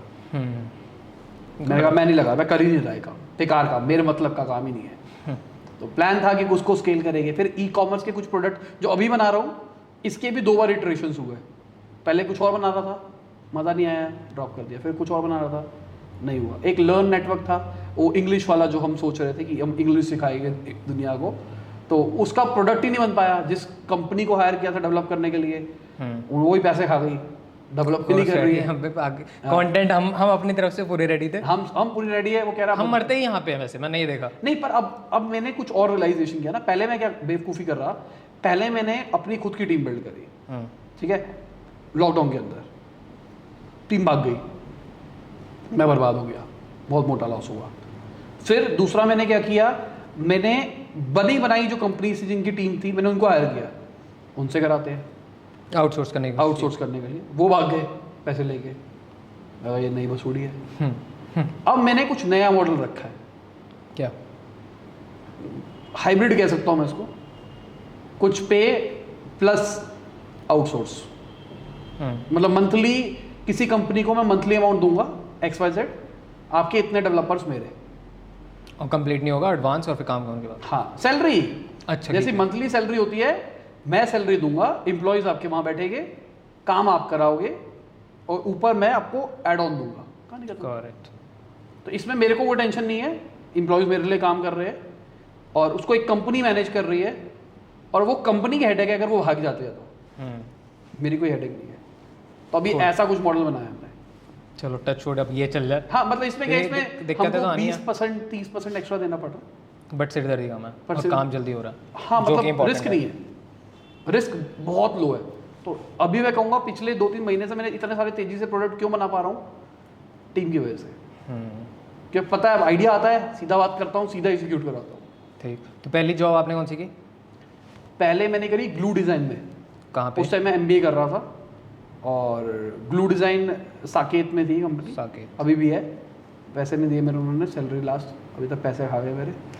दिलवा दो यार, गूगल रिव्यू में जाके उनके रिव्यू दो, भाई साहिल खन्ना के पैसे दे दो, गम उनके। ओके, तो फिर यूट्यूब इसी में स्टार्ट हुआ था ये बाद में? नहीं, यूट्यूब का कोई प्लान ही नहीं था, सही बताऊँ तो यूट्यूब का तो कोई प्लान ही नहीं था मेरा। जॉब्स कर रहा था आराम से, उस टाइम मैं मार्केटिंग हेड था, PD कार्ट नाम था कंपनी का। ठीक, अच्छा ये सेकंड जॉब थी? 4th जॉब थी। 4th जॉब थी। अच्छा, उससे पहले कितने साल जॉब करी आपने? 3-3.5 साल शायद। 3-3.5 साल में 4th जॉब पे थे जहाँ पे आपने यूट्यूब स्टार्ट किया। हाँ, और यूट्यूब क्यों किया? फ्रस्ट्रेशन में। क्या फ्रस्ट्रेशन थी? यार पता क्या था, मैं मार्केटिंग हेड बन चुका था, और सारे के सारे आप पे टॉप मैनेजमेंट के बंदे थे, तो उनके लर्निंग कर्व इज 0। मैं यूथ था, बाकी सबके सब थोड़े ज़्यादा उम्र के थे, तो उनको बताओ तो उनको समझ नहीं आता था कुछ, घर वालों को बताओ तो सुनते नहीं थे कुछ। MBA के टाइम पे, उससे पहले आपके पास दोस्त थे जिनसे कुछ लर्निंग लो तो आप बताओ, तो उससे मेरा लर्निंग का बहुत तेज था। ठीक है, कॉन्स्टेंट आप सीख रहे थे, कोर्सेज कर रहे थे। कॉन्स्टेंट मतलब यार मैं कह रहा हूँ, मैं रोहिणी से साकेत जा रहा था 2 घंटे वापसी, 4 घंटे और 1 घंटे का लंच, 5 घंटे डेली पढ़ रहा था मैं। ठीक, और सैटरडे संडे तो पढ़ ही रहा था, तो मतलब अंत लेवल का। क्या पढ़ रहे थे आप उस टाइम पे? कुछ भी जो आ रहा है इंटरेस्ट में। लिंडा की मेंबरशिप ले रखी थी, लिंक्डइन लर्निंग कहते हैं इसको अभी। लिंडा की मेंबरशिप ले रखी थी, मंथली अमाउंट जाता था कुछ, वो कटता रहता था। वेबसाइट खोल लो, उसको खोलना है, जो दिल में आ रहा देखे जाओ। आज सोचना है कि भाई आज इस स्किल को खत्म करना है। और वहाँ पे कोर्सेज भी छोटे छोटे थे, मतलब कि नहीं 1300-1400 घंटे के कोर्सेज थे, पर प्लान होता है ना हफ्ते के अंदर ही खत्म करना है। तो सैटरडे संडे तो वहाँ से आपको बहुत रैंडम बट बढ़िया लेवल की नॉलेज मिलती गई। हाँ बहुत सारी, जिसका आपको पता नहीं था कि मैं कैसे फ्यूचर में यूज करूंगा, बट मैं ले रहा हूँ। मैं ले रहा था क्योंकि मुझे मजा आ रहा था, और मेंबरशिप ले रखी थी। ठीक है, और टशन अलग था, रिज्यूम पे देखो भाई मेरे को ये भी आता है, ये भी आता है, ये भी आता है, ये भी आता है, कोई मतलब नहीं था उन बातों का। मतलब कुछ प्लान नहीं था, रैंडम जा रहा था। हाँ, मेरे को ERP भी आ रहा है, मैं कोडिंग भी सीख रहा हूँ, मैं डिजाइनिंग भी सीख रहा हूँ, मैं फोटोशॉप भी सीख रहा हूँ, मैं प्रोडक्शन भी सीख रहा हूँ। आपका प्लान नहीं था ना डेस्टिनी का? हाँ, और कुछ भी कर रहा था मैं बेसिकली। ठीक, फिर अब इतना सारा सीखा किसको बताऊँ? भाई को बताओ, भाई ठीक है ठीक है। दोस्तों से मिल नहीं रहा हूँ, जो पुराने दोस्त है, घर वालों को पकाता तू बहुत। उस टाइम पे डॉक्टर सुभाष चंद्र का शो आता था टीवी पे, तो जी वाले, ठीक, तो आते थे, वो बिजनेस की टिप्स देते थे, कहते देख किससे सीख, तू बातें करता है वो करता है। ठीक है। तो मैं कहा मम्मी वो अलग है मैं अलग हूँ, मेरी जो लर्निंग है मेरी थोड़ी मॉडर्न है, मेरे डिजिटल था, तो उस टाइम पे डिजिटल अगेन ट्रेंड में नहीं था। इधर ट्रेंड में नहीं था, जहाँ से आप सीख रहे थे वहाँ ट्रेंड में था। हाँ। ये भी ध्यान दो। हाँ, हाँ। यहाँ पे एक बहुत अच्छा लूप ये बन गया हाँ। कि आप जो कंटेंट कंज्यूम कर रहे हो वो चल रहा है अमेरिकन या बाहर का, हाँ। और वहाँ पे ट्रेंड आ चुका था उस टाइम पे, है ना। तो आप उस टाइम पे मतलब आप कंपेरेटिवली अगर हम देखे जाएं तो आप इंडिया से आगे चल रहे थे। हाँ। आप वो चीज़ें समझ रहे थे। हाँ, तो घर वालों को समझ में नहीं आता, वो मैं करूँ चीज़ क्या मैं? ये यहाँ पे थी नहीं वो चीज़। तो मैं किलस गया। ठीक। और न्यू ईयर की बात है, 31 दिसंबर 2016, मैं बैठ के आईफा अवार्ड्स देख रहा था रजाई में लेट के, और फेसबुक स्क्रॉल कर रहा था। अभी तक सीन याद है मेरे को, वाला अभी तक याद है कि वहाँ कहाँ बैठा था, क्या चल रहा था। और वो कहते हैं ना कुछ मूवमेंट्स होती है लाइफ की जो आपको याद रहती है जिंदगी भर, वो वाली मूवमेंट थी वो। ये बड़ी होगी ना। हाँ, और बाद में भी याद रहती है, मतलब अभी भी वो रिकॉल है मेरे को। तो मैं स्क्रॉल कर रहा था, देखा मेरे कुछ दोस्तों की फोटोज, पार्टी कर रहे हैं, दारू पी रहे हैं, और मुझे पता नहीं क्या किलस मुझे, मेरे को नॉर्मली नहीं मचती, वो ये मचा यार साला हद हो गई यार। मैं उनसे ऑलमोस्ट 2x 3x कमा रहा था, ठीक है, मतलब फाइनेंशियली मैं ठीक था, और मेरी एज भी यंग थी, और मैं फन बंदा था। मैं ये नहीं था कि भाई डिप्रेसिंग बंदा रजाई में बैठ के लेटने वाला। और मैं अपना न्यू ईयर फुद्दू की तरह बचा रहा हूँ, और वो बंदे ऐश कर रहे हैं। मैंने यार ज़िंदगी बदलनी पड़ेगी भाई, कुछ गड़बड़ है। और वो किलसा तो मैं पढ़ा था, कोई मेरी बात नहीं सुनता था कि मैं कुछ नया लेके आ रहा हूँ, कुछ सुन ही नहीं रहा, कोई समझ ही नहीं रहा। मैं उनको बता रहा हूँ, तुमको पता है ग्लोबल इकोनॉमी में ये हो गया, क्या बोलता रहता है ये, क्या चल रहा है। तो इशू था, तो फ्रस्ट्रेशन के लिए मैंने कहा मैंने कल से, और मैंने वो पढ़ी थी 30 डे मिरेकल मॉर्निंग, बुक का नाम था। ठीक है। तो ख़त्म हुई थी वो जस्ट 1-2 दिन पहले ही। तो मैंने कहा मेरी मिरेकल मॉर्निंग 1 तारीख से शुरू करूँगा मैं। ये तो मैंने कॉन्स्टेंटली वीडियोस बनाना शुरू की। अब इशू क्या था, मैं मार्केटिंग हेड था, तो लोड था आपके पास में। 1 तारीख को मुझे ऑफिस जाना था, क्योंकि मार्केटिंग का काम होता है न्यू ईयर्स में ना। ठीक। तो मेरे को 1 तारीख को ऑफिस जाना था। अब 6 बजे में 7 बजे शायद घर से निकलता था, 6:30 6:45 पे घर से निकलता था। उससे पहले आपको वीडियो शूट भी करनी, सब कुछ करना है, क्योंकि ऑफिस जाके नहीं कर सकता मैं। Of course. तो वही हुआ, सुबह 4 बजे उठा। अगले दिन रात को सोया हूँ मैं 12 बजे 1 बजे जो भी सोया हूँगा। 4 बजे उठा मैं, फ्रेश हुआ, वीडियो बनाई, मेट्रो के अंदर एडिट करी। एडिटिंग तो अच्छा सीख ही चुके थे आप। मैंने बोला ना मैं कुछ भी सीख रहा था, हाँ, कोई तो मतलब नहीं तो था। आपको पता थी कि क्या करना है। हाँ, मुझे तो वैसे डेस्टिनी करा रही थी वैसे। अब अगर वही मैं इसको आज समझो, वही देखता हूँ ना कि सारी चीज़ें पता नहीं कैसे जुड़ गई। आपने एडिटिंग कब सीख ली, कब वीडियो के कॉन्सेप्ट समझ लिए, कब पता चल गया बेस्ट करना है। मैंने विडीकार्ट में काम, मिडीटेक में काम किया मैंने। मिडीटेक क्या थी, जो कि रोडी श्रीनारायण प्रोड्यूस कर रही थी। अच्छा। तो मैंने पूरा प्रोडक्शन देखा है, कैसे लाइट्स लगती है, कैसे कैमरे होते हैं, कैसे कैमरा एंगल होते हैं, मॉडल्स कैसे काम करते, सब देखा मैंने अपने सामने। सारी चीज़ें अपने आप जुड़ गई ना। वही ना, बाद में सेंस बनाती हैं कि हाँ। अच्छा यहाँ से ये हाँ। ठीक। फिर वीडियोस बना के डालना शुरू कर दिया। ऑफिस से अपलोड करता था मैं, और रास्ते में एडिट करता था मैं। कॉन्स्टेंटली डाली मैंने कुछ टाइम तक, फिर थक गया। कब तक डाली, कितने टाइम? अब याद नहीं है मेरे को यार, मेरे हिसाब से शायद मैंने मार्च तक डाली थी या फरवरी तक डाली थी, 15 फरवरी तक, 2-3 या 15 महीने मार्च तक। नहीं मतलब 40-45 वीडियोस डाली मैंने। अभी मैं जब चैनल सर्च कर रहा था ना क्वेश्चन वगैरह के लिए, कुछ मिल जाए हाँ। वो कुछ नहीं मिला, क्योंकि सब बाहर है। हाँ। सब कुछ मैंने कहा क्या पूछूंगा पॉडकास्ट में, तो मैंने कहा ऑन द स्पॉट देखते हैं, जो होगा होगा। हाँ। तो मैं वहाँ पे 2nd-3rd वीडियो देख रहा था, और उसमें जब चैनल स्टार्ट किया था 3-4 साल पहले, कितने, अब जो भी 2017, हाँ मतलब जितने भी साल पहले, तो उसमें एक कमेंट आया हुआ था नीचे कि this is a very shitty channel और ये चल नहीं पाएगा। अब मैं लाइक करके आ गया। मैंने कहा ठीक है, अब इसके बाद नोटिफिकेशन जानी चाहिए कि बेटा देख 1 मिलियन होने वाले हैं।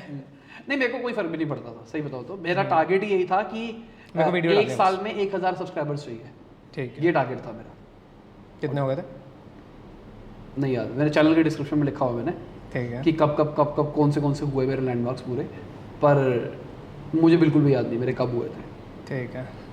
पर ठीक है, जो भी है। बहुत सारे लोगों ने उस टाइम पे मज़े बनाए। मेरे को याद है मैं एक्स्ट्रोवर्ट था, दोस्त थे मेरे, अंधे दोस्त, जो कि इंजीनियरिंग टाइम में हर बंदा जानता था मुझे, MBA कॉलेज में सब बंदे जानते थे, जॉब स्विच करी हर बंदा जानता था। अब मैनेजमेंट में थे तो बहुत सारे लोग आपके अंडर काम करते थे। पहली वीडियो डाली, दबा के शेयर करी, हर ग्रुप को शेयर करी, बहुत सारी शेयर करी। मतलब शायद मुझे ये भी लग रहा है ऐसा कच्चा पक्का कि मेरी दूसरी तीसरी वीडियो मैंने घर से अपलोड करके गया था मैं। अच्छा। तो मेट्रो में मैं शेयर कर रहा था, मुझे याद है, ये शायद 1 दिन पहले की वीडियो शेयर कर रहा था। अब लोग गालियाँ दे रहे थे मेरे को, मेरे दोस्त, क्यों कि शेयर मत कर यार ये सुबह सुबह मत भेजा कर यार, ये मत किया कर यार। अच्छा। तो सब कुछ करने के बाद में मेरे व्यूज़ 10 आए थे, 10-12। अच्छा। हाँ, जिसमें से मुझे पता है कि मैंने 4-5 बार देखी है। मुझे पता है मैंने अपने स्टाफ को 3-4 बार तो दिखाई है, मतलब 1-2 बंदों को मैंने दिखाई है। मतलब मैं ही हूँ। 8 बंदे तो हो गए। मेरी मम्मी का कहना है मैंने 10-20 बार तो मैंने देख ली। यूट्यूब पे ग्लिच था। वही, ये क्या गलत है? ये कैसे हुआ है? और इतने सारे लोगों को भेजी, सबको भेजी, उन मतलब किसी ने भी नहीं देखी। तो उसके बाद रियलाइजेशन आई कि कुछ नहीं होता ये चीज़, है ना। जिसको देखना हो देख लेगा, जिसको नहीं देखना हो। मैंने इतने लोगों को अप्रोच किया जिनको मैं मेंटर मानता था, मेरे टीचर्स वगैरह, सबको बोला। मैंने कहा I have started this channel और मैं बिजनेस और इसके रिगार्डिंग कंटेंट डालूंगा। आपने मुझे सिखाया है तो मैं चाहता हूँ कि आप मुझे गाइड करो कि मैं कहाँ रहूँगा।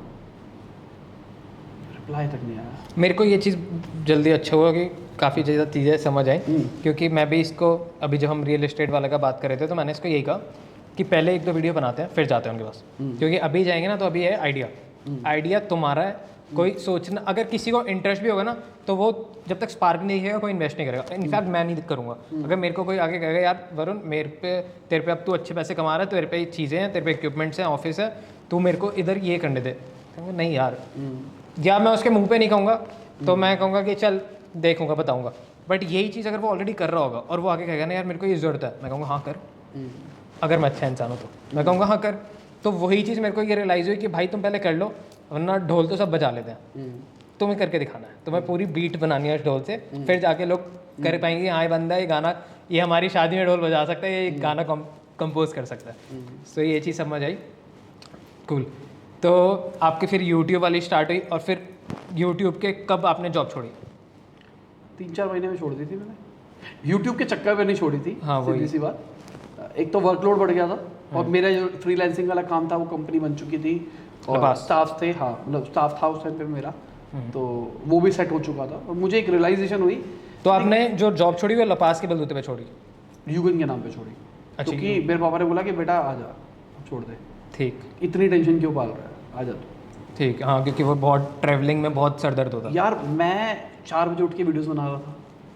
सैटरडे संडे मेरा ऑफ नहीं होता था वीडियोस बनाने लिए, और मैं पढ़ता था दिन रात। उनको लगता था कि क्या कर रहा है, कह रहा क्या मिलेगा इससे, क्या मिलेगा। तब तक सोना तो पड़ा था ना। बाद में निकलना था।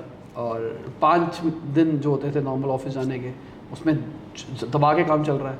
कई बार रात को कॉल्स आ रही है, रात को मीटिंग पे लगा हुआ, घर वाले कहते थे क्या चल रहा है। और फिर लपास का काम सैटरडे संडे वो भी देखता था मैं। तो क्लाइंट्स और छुट्टी थी नहीं, कुछ काम ही काम करना है बस। तो बाबा ने बोला छोड़ दे यार, छोड़ दे, फिर कोई इतना थोड़ा ना हो रहा है। फिर युगन में किया या यूट्यूब पे फोकस किया? युगन पे। यूट्यूब तो मैं अभी भी बोलता हूँ, यूट्यूब तो मैंने फर्स्ट लॉकडाउन के बहुत देर के बाद रियलाइज़ किया कि यूट्यूब भी एक पोटेंशियल है। फर्स्ट लॉकडाउन अभी हाल फिलहाल? अभी 1 साल। उसको मैं उससे पहले पार्ट टाइम ही बोलता, हर बंदे को बोलता हूँ पार्ट टाइम यूट्यूब करता हूँ, पार्ट टाइम यूट्यूब करता हूँ। पर मुझे लगता है कि अब यूट्यूब से मैं जो बिजनेस क्रिएट कर सकता हूँ ना, वो मैंने आज तक नहीं किया होगा। तो मैं जब मैं आया था, जब फर्स्ट टाइम मिला था, मैंने आपको यही कहा था कि यूट्यूब को पोटेंशियल निकालो। यूट्यूब बिजनेस नहीं है, बट यूट्यूब एक बहुत बड़ा जरिया है बिजनेस का। या पापा न्यूज़ एग्जांपल के लिए हमने प्रोडक्ट निकाला। हाँ, ठीक है। अगर यही प्रोडक्ट मैं निकालूंगा, कोई ऑडियंस नहीं है तो फेल है ये। कोई भी निकालेगा, कोई पूरा चलाएगा। fail है यार मैंने पूरा MVP टेस्ट किया ऑडियंस में। एग्जैक्टली, मैं यही तो कह रहा हूँ। एक अगर तुम थोड़ी सी मेहनत यूट्यूब पे या किसी प्लेटफॉर्म पे कर सकते हो जहाँ से तुम लोगों को इकट्ठा कर सकते हो जो कि तुम्हारी बात सुन ले, तो तुम्हारे पास एक पूरी 90% ऑडियंस से ज़्यादा एक बहुत बड़ी अपॉर्चुनिटी है कि तुम अपनी सारी चीज़ें टेस्ट कर सकते हो कि वो येस है या नो है, कुछ भी। तो ये बहुत बड़ी अपॉर्चुनिटी है और मैं सबको ये रिकमेंड करता हूँ, क्योंकि मैंने आपके जितना यूट्यूब नहीं करा, बट मैंने जितना भी किया है इसमें मैंने ये सीखा कि यार तुम यूट्यूब की एक वीडियो बनाते हो ना, तुम इतना ग्रो कर जाते हो क्योंकि तुमने रिसर्च करी, आपने 10 मिनट की वीडियो बनाई, उसके पीछे 1.5 घंटे 2 घंटे 4 घंटे की मेहनत है। तुम्हारे को चीज़ पता है, तुमने उसमें से बिल्कुल एक वो निकाला, छोटी सी चीज़, और तुमने ऑडियंस को बता दी। जो बंदा सामने कंज्यूम कर रहा है उसका फ़ायदा हो रहा है, बट तुम्हारा उससे मल्टीपल फ़ायदा हो रहा है। तुम ये समझो, जो लोग कहते हैं ना यार मैंने इसका चैनल देख के बहुत कुछ सीखा, नहीं, अगर तुम उससे कंपेयर करोगे तुमने कुछ भी नहीं सीखा, तो तुम अपना चैनल बनाने की कोशिश करो। यूट्यूब एक अलग ही लेवल का पोटेंशियल है और बहुत बढ़िया दुनिया है। आप क्या कहोगे इस पर? हाँ बिल्कुल, मतलब मैं बताता हूँ कि क्या हुआ।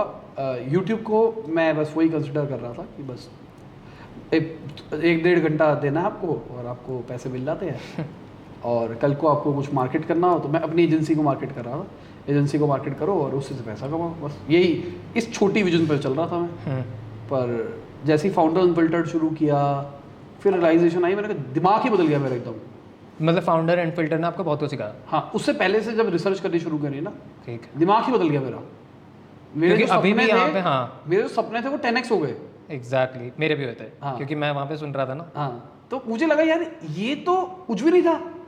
मतलब ऐसा एकदम से ये रियलाइज हुआ कि मैंने इतना कर लिया, हाँ। बट अभी इतना बाकी है जो मैंने छोड़ रखा है, जहाँ पे मैं नजर भी नहीं डाल रहा हूँ। मुझे ये लगा बहुत सारी ऐसी स्टार्टअप्स थी जो कि 100 करोड़ 200 करोड़ की वैल्यूएशन बता रही थी बेस्ड ऑन उनका कुछ रेवेन्यू। तो मैं देख रहा, मैंने कहा यार इससे ज़्यादा तो रेवेन्यू, इनसे ज़्यादा प्रॉफिट मेरा है, मेरा और मैंने तो कुछ किया ही एग्जैक्टली नहीं। वही तो, मैं कुछ किया ही कुछ नहीं, तो लॉस में ना- आज तक। ना मुझे कुछ जानता कोई, यार ये तो बेवकूफ़ी करी है मैंने। मैं भी तो ये कर सकता था, मैं भी तो यहाँ निकाल सकता था, मैं भी तो ये कर सकता हूँ। मैं कहा मैं क्या कर रहा हूँ साला। क्योंकि फाउंडर एंड फिल्टर इतनी बढ़िया चीज है ना, हाँ। मतलब जितनी आपकी लाइफ में इम्पैक्ट हुआ है ना, उससे ज्यादा मेरे ख्याल से आशिफ के भी इसलिए हुआ होगा कि भाई फाउंडर एंड फिल्टर ने जो लर्निंग दी, हिला के आशिफ ने रख अपना दिया। काम क्यों शुरू किया। मैं भी वही कह रहा हूँ ना, आशिफ के भी वहीं पे क्लिक हुआ। मैं ऑलरेडी कर रहा था, मैंने कहा भाई क्या कर रहा हूँ, इसको 10x कर, हाँ। इसको बढ़ा। हाँ। और बहुत बड़ी अपॉर्चुनिटी यही, तभी मैंने डॉट टॉक स्टार्ट किया। मैंने कहा इमीडिएटली क्या होगा, ज़्यादा स्टार्टिंग के 10-15 बेकार जाएंगे और इनफैक्ट आज अच्छे जा रहे हैं। आपके साथ हूँ, क्या बुरा है। तो भाई स्टार्ट कर दो, जो भी सोच रहे हो बस कर दो, और फाउंडर अनफिल्टर को पहले देखो। ये एपिसोड फिर बाद में देखना, आगे बढ़ना चाहते तो वो देख लो। एनीवेज, तो उसके बाद दिमाग बिल्कुल बदल गया मेरा कि मतलब ऐसा लग रहा था यार ये कॉलेज के बच्चे अभी पास हो गया है, 1 साल निकला उनको, और अभी उनको उतनी नॉलेज भी नहीं है, उनको प्रैक्टिकल उतना ज़्यादा नहीं है, उनको उस चीज़ की स्किल नहीं है ना, उनके पास ऑडियंस है। एग्जैक्टली मेरे पास सब कुछ है और मैं तो बेवकूफ़ हूँ, मैं तो कुछ कर ही नहीं रहा। फिर ये आइडियाज़ जो बता रहा हूँ ना, प्रोडक्ट्स बनाए मैंने बहुत सारी तेज़ी से, फिर ये लॉजिक फिर आया, मैं प्रोडक्ट बनाएंगे 10, मेरे पास तो कैश है ही, प्रोडक्ट बनाएंगे 10 में से चलाएंगे 1, और वो बनेगा 200-300 करोड़ फंडिंग लेके बैठेगा, और बाकी सब प्रोडक्ट्स वगैरह बाकी सब चले ना चले, ठीक। 10 में से 1 चलाएंगे और सबको करेंगे टेस्ट। असली स्टार्टअप तो यही, अभी हमने जो फाउंडर एंड फिल्टर में सीखा वो टेस्ट कर रहे थे, प्रोडक्ट मार्केट की सुन रहे थे, अचीव करा रहे थे, ये कर रहे थे, वो कर रहे थे। मैंने कहा ये जो पैसे फ्री में करके कर रहे हैं, मतलब पैसे खर्च करके कर रहे हैं तो फ्री है मेरे लिए, प्रोडक्ट ही तो बनाना है। प्रोडक्ट बनाया और पापा न्यूज़ जो निकाला, बिल्ड इन पब्लिक जो निकाला मैंने, उसका लॉजिक यही था कि वो इटरेशंस फ्री हो जाएंगे मेरे। हाँ, लोगों का भी इंटरेस्ट आएगा हाँ, कि तो हमारे साथ जुड़ रहे हैं। हाँ, साथ जुड़ रहे हैं, मैं भी देख रहा हूँ, मैं भी कैसे देख बढ़ रहा हूँ, और वो पार्टिसिपेट कर रहे हैं। उनकी भी लर्निंग है। हाँ, वो ऐप की पूरी ग्रोथ के अंदर पार्टिसिपेट कर रहे हैं। उनको स्टार्टिंग में जो इनफैक्ट features अगर चाहिए किसी थे- के पास यही सेम ऐप डेवलपमेंट में जाना तो उसके लिए कितना अच्छा है कि उसको समझ आ रहा है अच्छा ऑडियंस ऐसे टेस्ट करनी है, कैसे करनी देखना है, ये दिक्कत आ रही है, इस पैरामीटर को ऐसे सॉल्व करते हैं, इस पैरामीटर को ऐसे सॉल्व करते हैं, तो वो चीज कर करके क्योंकि बढ़िया। गलतियां तो ये कर रहे हैं, इनकी गलतियों से सीख लो, बस तो हम बढ़ गए। हाँ, Exactly. एटलीस्ट उस गलतियों से तो ऊपर आ जाओगे ना, और आपको गलतियां ढूंढनी आ जाएगी। ढूंढने आ जाए, मेन ऊपर तो आ ही नहीं सकते, हाँ। तुमने करना है, हाँ। बट तुम्हारे पास सॉल्यूशन है। हाँ। मेन गलतियां तो मैं कितना बढ़िया लोगों के साथ जुड़ा हुआ हूँ, इतने अच्छे लोगों के साथ जुड़ा हुआ हूँ, स्टिल मेरी गलतियां होती हैं, और मेरे को बस पता होता है अच्छा ये गलती हुई, इसके बाद ये करना है। अगर मैं उनके साथ नहीं जुड़ा होता तो मैं गलती ये करता, और फिर मैं उसमें 10 स्टेप करता हिट एंड ट्राई के। अब मेरे को पता है यार 2-3 मेरे को 3 टॉप के पता है, मैं वो 3 करूँगा, मैं एक चलता है डेफिनेटली, क्योंकि नेटवर्किंग का तो जो भी फायदा होता है, और दिमाग लगा लोगे तो हो जाएगा। अच्छा ठीक है, आपके क्या सबसे ज़्यादा रिग्रेट्स हैं अब तक की टाइम में? एक तो यही बता दिया कि मैं पे ऑडियंस है और मैं नहीं कर रहा था। हाँ, ये सबसे बड़ा रिग्रेट है यार। लॉकडाउन जब हुआ ना पहला, तो मेरी जो एजेंसी का काम है वो 20% रह गया था। हाँ, ठीक है, काम ही नहीं, सामने वाले का काम नहीं चल रहा था, मेरा हाँ, क्या चलेगा? तो बहुत सारे, क्योंकि मेरे पास फूड के बहुत सारे आउटलेट्स थे इंटरनेशनल क्लाइंट्स में, हाँ, तो नहीं चला उनका काम। सिंपल सी बात, लॉकडाउन था, लॉकडाउन है। फूड कोई उस टाइम पे एक्सेप्ट नहीं कर रहा था, तो उनके पूरे कैंपेन्स रुक गए, सैलरी जा रही थी, तो 3 महीने 4 महीने दबा के लॉस किया मैंने। फिर कुछ क्लाइंट्स वापस ही नहीं आए, और खुद ही रिकवर नहीं कर पाए, उनके हाँ, भी एक्सपेंसेस थे। प्लस जो मैंने बताया एड्रेला का लॉस, जो डेवलपमेंट वाले बंदे हायर किए थे उनका लॉस अलग से चल रहा था। फिर मैंने बैठ के अपने आप से पूछा, मैं कहा ये क्या किया भाई तूने पूरा अपने आप को डिपेंडेंट कर दिया किसी और पे, तू अपने आप को अलग बना ना। फिर फाउंडर अनफिल्टर्ड की रिसर्च भी शुरू हो गई थी। और तब तक मैं सीख भी चुका था कि मैं कैसे बिजनेस ग्रो करते हैं, क्योंकि मैंने बहुत ब्रांड्स के लिए किया। हाँ बिल्कुल, तो फाउंडर अनफिल्टर्ड की तैयारी शुरू हो चुकी थी कि वो करेंगे, और अब बहुत टाइम से प्लान था। कहते हैं ना वही वाला सीन, जैसे मैंने पहले कहा था लड़की से बात करनी थी वैसे मैंने कहा अब ये शुरू करना है। प्लान मेरा बहुत टाइम पहले था, आज से शुरू करने से 2 साल पहले था, पर प्लान ये था मुकेश अंबानी शाहरुख खान लेके आने। हाँ वो देखी मेल मैंने डियर शाहरुख खान। हाँ प्लान यही था मेरा कि उनको लेके आना और किसी को नहीं लेके आना। पर फिर रियलाइजेशन आया, मैंने कहा निकालो ना क्या करते हैं। फिर जब निकाला तो फिर दिमाग ही खुलता चला गया। वही है सेम। फिर जैसे वो सीख रहा था वहाँ से दिमाग अलग ही खुल रहा था मेरा।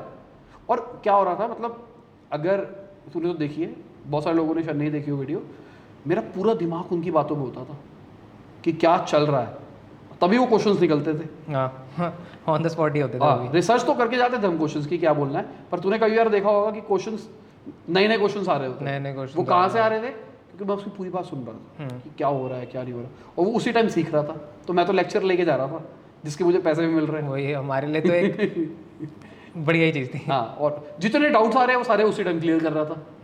और उसके बाद तो वो कनेक्शन में ही बस कनेक्शन में था ही। आगे से कुछ भी दिक्कत है तो फिर भी आई हाँ। Hello sir. हाँ, तो मतलब बहुत ज़बरदस्त लर्निंग मिली। उसके बाद मेरा दिमाग इतना डायमेंशनल खुल गया ना, क्योंकि क्या है, एक प्रॉब्लम को सॉल्व करने के 5 तरीके हैं, अब मुझे 4 तो पता लगने लग गए हैं। हाँ वही मैं आपको बताया ना कि जैसे कि मेरे को पता चल गया, फेल तो मैं हुआ बट मेरे को पता है टॉप 3 उन्होंने क्या क्या किए थे इस सेम चीज में। तो मैं वो कर सकता फाउंडर हूँ। ने एक चीज करी थी जिससे सक्सेसफुल हो गया, हाँ। एक ने कुछ और किया था, एक ने कुछ और किया था, एक ने कुछ और किया था, एक ने कुछ और किया था। टॉप 3 हम टॉप 5 सबकी सुन निकाल ली, लिए। वही हमने सब ट्राई करके देखा हमारे लिए कौन सेट होगा, जो हमारे लिए हमारी बस की है, जो हमारे पे कंडीशन मैच करती, सारे सर्कमस्टांसेस से कर दिया और फिर भी फेल हुआ। तो हमारे को एटलीस्ट उसका सेकंड ऑप्शन तो पता ही है। हाँ। तो वो बहुत सही चीज़ हुई हमारे साथ, लकी है हम थोड़े से। ठीक है, और रिग्रेट नहीं बताया पर आपने अभी आपने यही था रिग्रेट ना, एक तो ही हो गया। और बहुत बड़ा रिग्रेट था ये, मतलब मेरी जिंदगी का अच्छा, ये सबसे तो बड़ा बता कि रिग्रेट है। 5-6 मेरे को कोई रिग्रेट नहीं था जिंदगी में, हमेशा बोलता था, मैं कहा साला रिग्रेट कैसे होता जिंदगी में। ऐसे हो। आज तुम जब जिंदगी में जहाँ हो वो तुम्हारे पास की वजह से हो, जो तुमने पास डिसीजन लिए। और अगर तुम अपनी जिंदगी में भी खुश हो तो मतलब खुश हो, मतलब अच्छे डिसीजन थे तो पीछे। अभी आप फुली सेटिस्फाइड 100% हैप्पी। हाँ, अब ठीक होने लग गया। अच्छा बीच में नहीं था। बीच में नहीं था, बीच में मेरे को वही कहा ना, जब सब कुछ नेगेटिव होता है तो आपके दिमाग में थॉट प्रोसेस नेगेटिव हो जाता है। लॉकडाउन में अब बंद थे, प्लस लॉसेस हो रहे थे, हर जगह से लॉसेस हो रहे थे, तो फिर वो नेगेटिव थॉट बिल्ड हुआ और फिर उसका पॉजिटिव निकाला। फिर अब मज़ा आता है किसमें? ये सब कुछ करने में, कि आइडिया सोचो, प्रोडक्ट बनाओ, बनवाओ, बस चाहे पैसे खराब हो। कोई क्या दिक्कत प्रोसेस नहीं है आइडिया का? अच्छा सबसे पहला सवाल यही कि आज जो साहिल खन्ना का दिमाग है और यही सेम साहिल खन्ना जब अपनी 20 साल का होता तो वो क्या करता इस माइंडसेट के साथ, बट रिसोर्सेज वगैरह कुछ भी नहीं है, सेम उसी कंडीशन पे है, तो क्या साहिल खन्ना वापस से इस लेवल पे आ सकता है? मैं फ्लिपकार्ट बना देता उस समय, मैं यहाँ नहीं होता, मैं बहुत आगे होता। वही अगर मैं अपनी बात कर रहा हूँ, ये माइंडसेट मेरे पास 2009-10 में होता ना, तो मैं इस टाइम तक तो काफ़ी ज़्यादा इस टाइम मेरे पास फ्लिपकार्ट, स्नैपडील वगैरह कंपनी मेरे नाम पे होती। ठीक। क्योंकि ये बिटकॉइन, मेरे को याद है बिटकॉइन को ट्रेड खरीद सकता था मैं उस जमाने में, या मेरे पे भी था ये, मेरे पापा ने बोला था। 2010 में। मैंने पता क्या बोला था उनको हाँ। कि मत करो फालतू की चीज़ें। पापा ने कहा था उस टाइम पे, पापा शेयर मार्केट कर रहे थे, तो बिटकॉइन कोई नई चीज़ आई थी, अमिताभ बच्चन ने लिए थे, तो पापा ने। ये तो तू बात कर रहा है जब अमिताभ बच्चन ने खरीदे 2017 की। हाँ 17 की। मैं बात कर रहा हूँ 2009-10 की, 10-11 की। हाँ पर 17 भी कम था, 17 में भी बहुत कम थे। अबे यार उस टाइम पे शायद मेरे हिसाब से थे 1-1.5 लाख रुपए के। हाँ जब मैं बात कर रहा हूँ उस टाइम थे 8-9 रुपए के। हाँ। एक बिटकॉइन 8-9 रुपए का था। अब क्यों नहीं करते हम चीज़ें? मेरा दिल रुक गया है यार, फिर भी 1.5 लाख रुपए में भी फिर भी सस्ते पैसे थे। मतलब मेरा मन था कि 5-10 हज़ार रुपए के ले लो। ये सबसे बड़ा रिग्रेट है।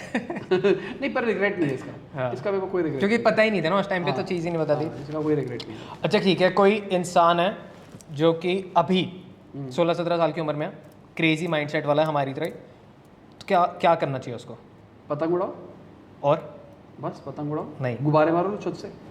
क्रेजी माइंडसेट बोल रहा हूँ मैं। तभी तो कह रहा हूँ गुब्बारे मारो छत से आंटी हो। और उसको आगे बढ़ना, फ्लिपकार्ट बनाना। चलते चलते गुब्बारे मारो। अच्छा ठीक है, आगे नो बड़ा किया था मैंने। हाँ सीरियसली बताओ। समझो ना कि अभी देखो 16-17 साल में पैसे के पीछे मत भागो, ना कुछ प्रोडक्ट बनाने के पीछे भागो। मतलब मेरा पर्सनली मानना है, मैं गलत भी हो सकता हूँ, पर अगर मैं अभी काउंटर अपने बच्चों की बात करके चलूँ तो मैं कोशिश यही करूँगा कि जैसे मैंने अपना पाथ चुना कि स्किल डेवलप करो एक स्पेसिफिक एज तक, जब तुम पूरे तैयार हो जाओ, जैसे घर बनता है ना, उसकी नींव बनती है, तो पहले नींव तैयार करो स्ट्रॉन्ग। जब नींव स्ट्रॉन्ग होती है, जो पिछले साल लॉस हुआ ना मेरे को, नॉर्मल बंदे के बस की नहीं थी झेलना।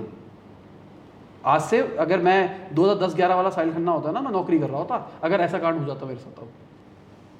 पर वो क्या हुआ, over the period of time में इतना बिल्ड होता चला गया, स्ट्रॉन्ग होता चला गया, मैं मिनट से पहले ओवरकम कर गया उस चीज़ को। इमोशनली भी और सब कुछ, सब इमोशनली ज़्यादा कहूँगा मैं, फाइनेंशियली उतना था, कंस्ट्रेंट था, पर मुझे फाइनेंशियली ठीक था, मेन इमोशनली था यार। और उसी जो मैं कर रहा हूँ वो फेल हो रहा है। और उसी टाइम पे भी फैमिली भी बिल्ड हो रही है। हाँ, पहले तो यंग थे, हाँ, उस टाइम पे शादी भी नहीं हुई थी, अब वो शादी हो चुकी है आपकी, और जो आप स्टेप ले रहे हो वो फेल हो रहा है। जो स्टेप मतलब यार, मैंने ऑफिस कंस्ट्रक्ट करवाना शुरू करवाया था, तेरे को भी पता गाड़ी है? गाड़ी ले ली, गाड़ी ले ली। हाँ नहीं, अब तो ले ली गाड़ी। उस टाइम पे मैंने ऑफिस कंस्ट्रक्ट कराना शुरू किया था, लेबर भाग गई। आपकी लाइफ में एक बहुत सही चीज़ हुई थी पर इस बीच मैं लाइफ में आया। नहीं, उस टाइम पे मेरी बेटी हुई। 2 लोग फिर अच्छे। एक बेटी फिर मैं, बेटी के बाद में। तू तो मुझे पहले मिल गया था ना लॉजिकली, बट मैं टच में नहीं था ना। मेरी शादी पे भी आया था। मैं शादी में आया, बट शादी में एक बहुत इनफॉर्मल सा कनेक्शन था कि मतलब हाँ क्लाइंट है तो बुला लिया, उसके बाद ऐसे, फिर उसके बाद बट मेरी ये समझ नहीं आया कि मैं इसी टाइम पे क्या आया, जब शादी हुई मैं तब आ गया, फिर डुग्गी हुई मैं तब आ गया, तो मैं इसी के, और मैं आया भी, मैंने सबसे पहला प्रोजेक्ट क्या पकड़ा, वेडिंग वाला। मैं इसी के अराउंड घूमता रह गया। Okay cool. सो इस पे भी आऊँगा मैं, बट काउंटर में ये कर रहा था कि जैसे अब आप मेरे को बोलते हो कि मैं 3-4 कर रहा हूँ, यॉर्क स्टोरी वगैरह वगैरह, वीएन अकेडमी और ये एडोन प्लस क्लिकबेट नहीं, सीटी कॉल टू एक्शन। तो मैं अभी 3 स्टार्टअप्स कर रहा हूँ और अच्छे जा रहे हैं, बट अब आप मेरे को बोलते हो, और अभी 1-2 स्टार्ट और करने वाले हैं, अब आप बोलते हो कि नहीं एक कर, एक पे रह। अब मेरा जो माइंडसेट है, मेरा ये माइंडसेट है कि नहीं भाई, तू अभी कोई घर से इतना प्रेशर नहीं है कि मेरे को घर पे पैसे देने हैं, ना मेरी शादी हुई है ना कुछ है ऐसा। तो मैं चाह रहा हूँ कि मैं एक सर्टेन अमाउंट जो मैंने सोच रखा है, कि मैंने सोचा था 3 साल मेरी कॉलेज के हैं, मैं 3 साल कॉलेज में जाऊँगा, कॉलेज की फीस दूंगा, मैं कॉलेज में जाऊँगा, मेरा डेली उठना बैठना, या मेरे दोस्त बनेंगे उनके साथ कुछ घूमूंगा वेरूंगा, सारे पैसे लगेंगे, मैं वो सारे पैसे कमाऊँगा, घर से नहीं ले रहे, कुछ नहीं कर रहे, और उनको री इन्वेस्ट करता रहूँगा, और मैं सीखूँगा। 3 साल बाद मेरे को इतना पता है कि मैं एक जो कॉलेज करके आऊँगा मैं उससे काफ़ी ज़्यादा बेटर हूँगा, और लकीली मेरी चीज़ें बिल्ड होने लग गई, पैसे भी आने लग गए, टीम बड़ी हो गई, आपसे मिला और भी बहुत सारे लोगों से मिला, तो ये मेरे लिए काम करी। बट अभी मैं सक्सेसफुल नहीं हुआ, और ना मैं चाहता हूँ कि मैं एक बहुत बड़ा स्टार्टअप बना दूँ कि मैं फाउंडर एंड फिल्टर में बैठूँ और आप मेरे इंटरव्यू ले रहे हो, मैं भी नहीं चाहता वो। मैं चाहता हूँ कि मैं इतना सीख जाऊँ, इतनी इंडस्ट्री के बारे में सीख जाऊँ कि जिस दिन मेरा मन करेगा ना कि यार आज करना है, और मेरे को अब समझ आ गए कि मेरे को पता है मेरे 5 स्टेप्स कौन से हैं, ये फेल ये फेल ये फेल, मेरे को पता है फुल प्रूफ कौन से जाएंगे, तो मैं उस दिन स्टार्ट करूँगा और फिर मैं ऐसा करूँगा। पर ये माइंडसेट है मेरा। तू अलग अलग इंडस्ट्री में ले रहा है ना एक्सपीरियंस, एक ही जगह पहले तो समझ में आए यार, इसके पीछे क्या ना, हाँ यॉर्क स्टोर में ऑपरेशंस का एक्सपीरियंस ले रहा है, अंडे बेच के, हाँ ठीक है। स्केटिंग में मैं बिल्कुल ही अलग स्केटिंग में तू ट्रेनिंग में सिखा रहा हूँ, वो जो एडॉन एकेडमी टाइप्स खोल रहा है उसमें तू यूट्यूब का एक्सपीरियंस ले रहा है, यूट्यूब और क्लाइंट का काम कर रहा है, और इसके अंदर तू पॉडकास्ट ले रहा है, पॉडकास्ट, और अब रियल एस्टेट वाला जो अलग है। अब तू नया रियल एस्टेट वाली को थोड़ी पाल रहा है, तो लॉजिकली तू जो काम कर रहा है ना अलग अलग टाइप का है, और आपके पास टाइम तो लिमिटेड है, 24 घंटे ही है। अब 5 काम में करोगे, 8 घंटे सोओगे भी, गर्लफ्रेंड को भी टाइम दोगे, खाना भी खाओगे, फलाना खाना भी करोगे, सब पे टाइम दे ही नहीं सकते। अगर सब पे टाइम नहीं दे सकते तो 100% सबके सब डूबेंगे। बट माइंडसेट ये है कि डूबे ना डूबे, आइदर तुम्हारे पास बहुत पैसा हो, ठीक है, अंधा पैसा है, पैसे तो वही है ना जो कमा रहा हूँ, लगा रहा हूँ, पैसा तो वही नहीं पीछे। अंधा पैसा हो कि भाई टेंशन ही नहीं है, उसके लिए यॉर्क स्टोर के लिए एक पूरी टीम बिल्ड कर रखी है, वो काम कर रही है, इसके लिए टीम बिल्ड कर रखी है, वो काम कर रही है, मेरे को तो खाली स्ट्रैटेजिक काम करना है, तो समझ में ही कहानी। अगर हमको काम में घुसना है ग्राउंड लेवल पे तो नहीं हो पाया। जैसे पापा न्यूज़ की बात करके चलूँ तो अगर मैं पापा न्यूज़ को बिल्ड कर रहा था, एड्रेला का मैं बिल्कुल भी ध्यान नहीं दे पा रहा था, और मुझे लगता है कि मैं एक्सपीरियंस हो चुका हूँ, मुझे इन सारों चीज़ों की अंडरस्टैंडिंग हो चुकी है, फिर भी नहीं हो पा रहा था, टाइम ही नहीं, पता ही नहीं लगता दिन कहाँ गया। समझ गया। तो अब पापा न्यूज़ मुझे लगता है थोड़ा सेट हो गया, अब मैं किसी और प्रोजेक्ट के ऊपर काम कर रहा हूँ, मेरा पूरा दिन वही निकल जाता है। तो आप मेरे को क्या एडवाइस दोगे कि एक पे फोकस करो? एक पे फोकस, सिर्फ एक चीज़ जो तुझे लगे उस पर फोकस कर, मतलब अपना पाथ सोच ले कि किस डायरेक्शन में जाना है। जैसे मैं कहता हूँ डिजिटल मार्केटिंग, मैंने थ्रू आउट डिजिटल मार्केटिंग करी है ना, पास तो चल ही रहा था, उसके बाद जो मैंने जॉब्स करी वो भी मार्केटिंग की करी, तो मैं उसी में ग्रो हुआ ना। मैं ये भी करता, वो भी करता, वो भी करता, वो भी करता, तो फिर मैं डूब जाता। पर अब मैं कर सकता हूँ। अब मैं कर सकता हूँ क्योंकि पैसा है।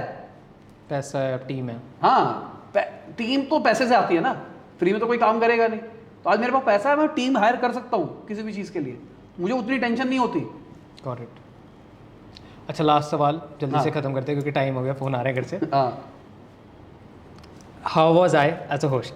कैसा रहा एडॉन टॉक्स? बढ़िया, बहुत बढ़िया। एक थोड़ा सा एलैबोरेट करके, इतना बोलने की आदत है, अब 15 मिनट की डेडिकेटेड वीडियो मेरे पे। नहीं, अच्छा था मेरे हिसाब से। प्रिपरेशन नहीं थी तेरी बिल्कुल भी, पर ठीक था, गुड था। तेरे को क्लैरिटी थी। मतलब बेसिकली पता क्या है, तूने वही बात करी जैसे मैं करता हूँ फाउंड अनफिल्टर्ड के अंदर। जाओ, बैठ के बात करो और सामने वाले को कंफर्टेबल फील कराओ और उससे बात करते रहो। तो आप कंफर्टेबल हुए? हाँ, मज़ा आया? सोफा इतना बढ़िया है। टाइम का पता लगा?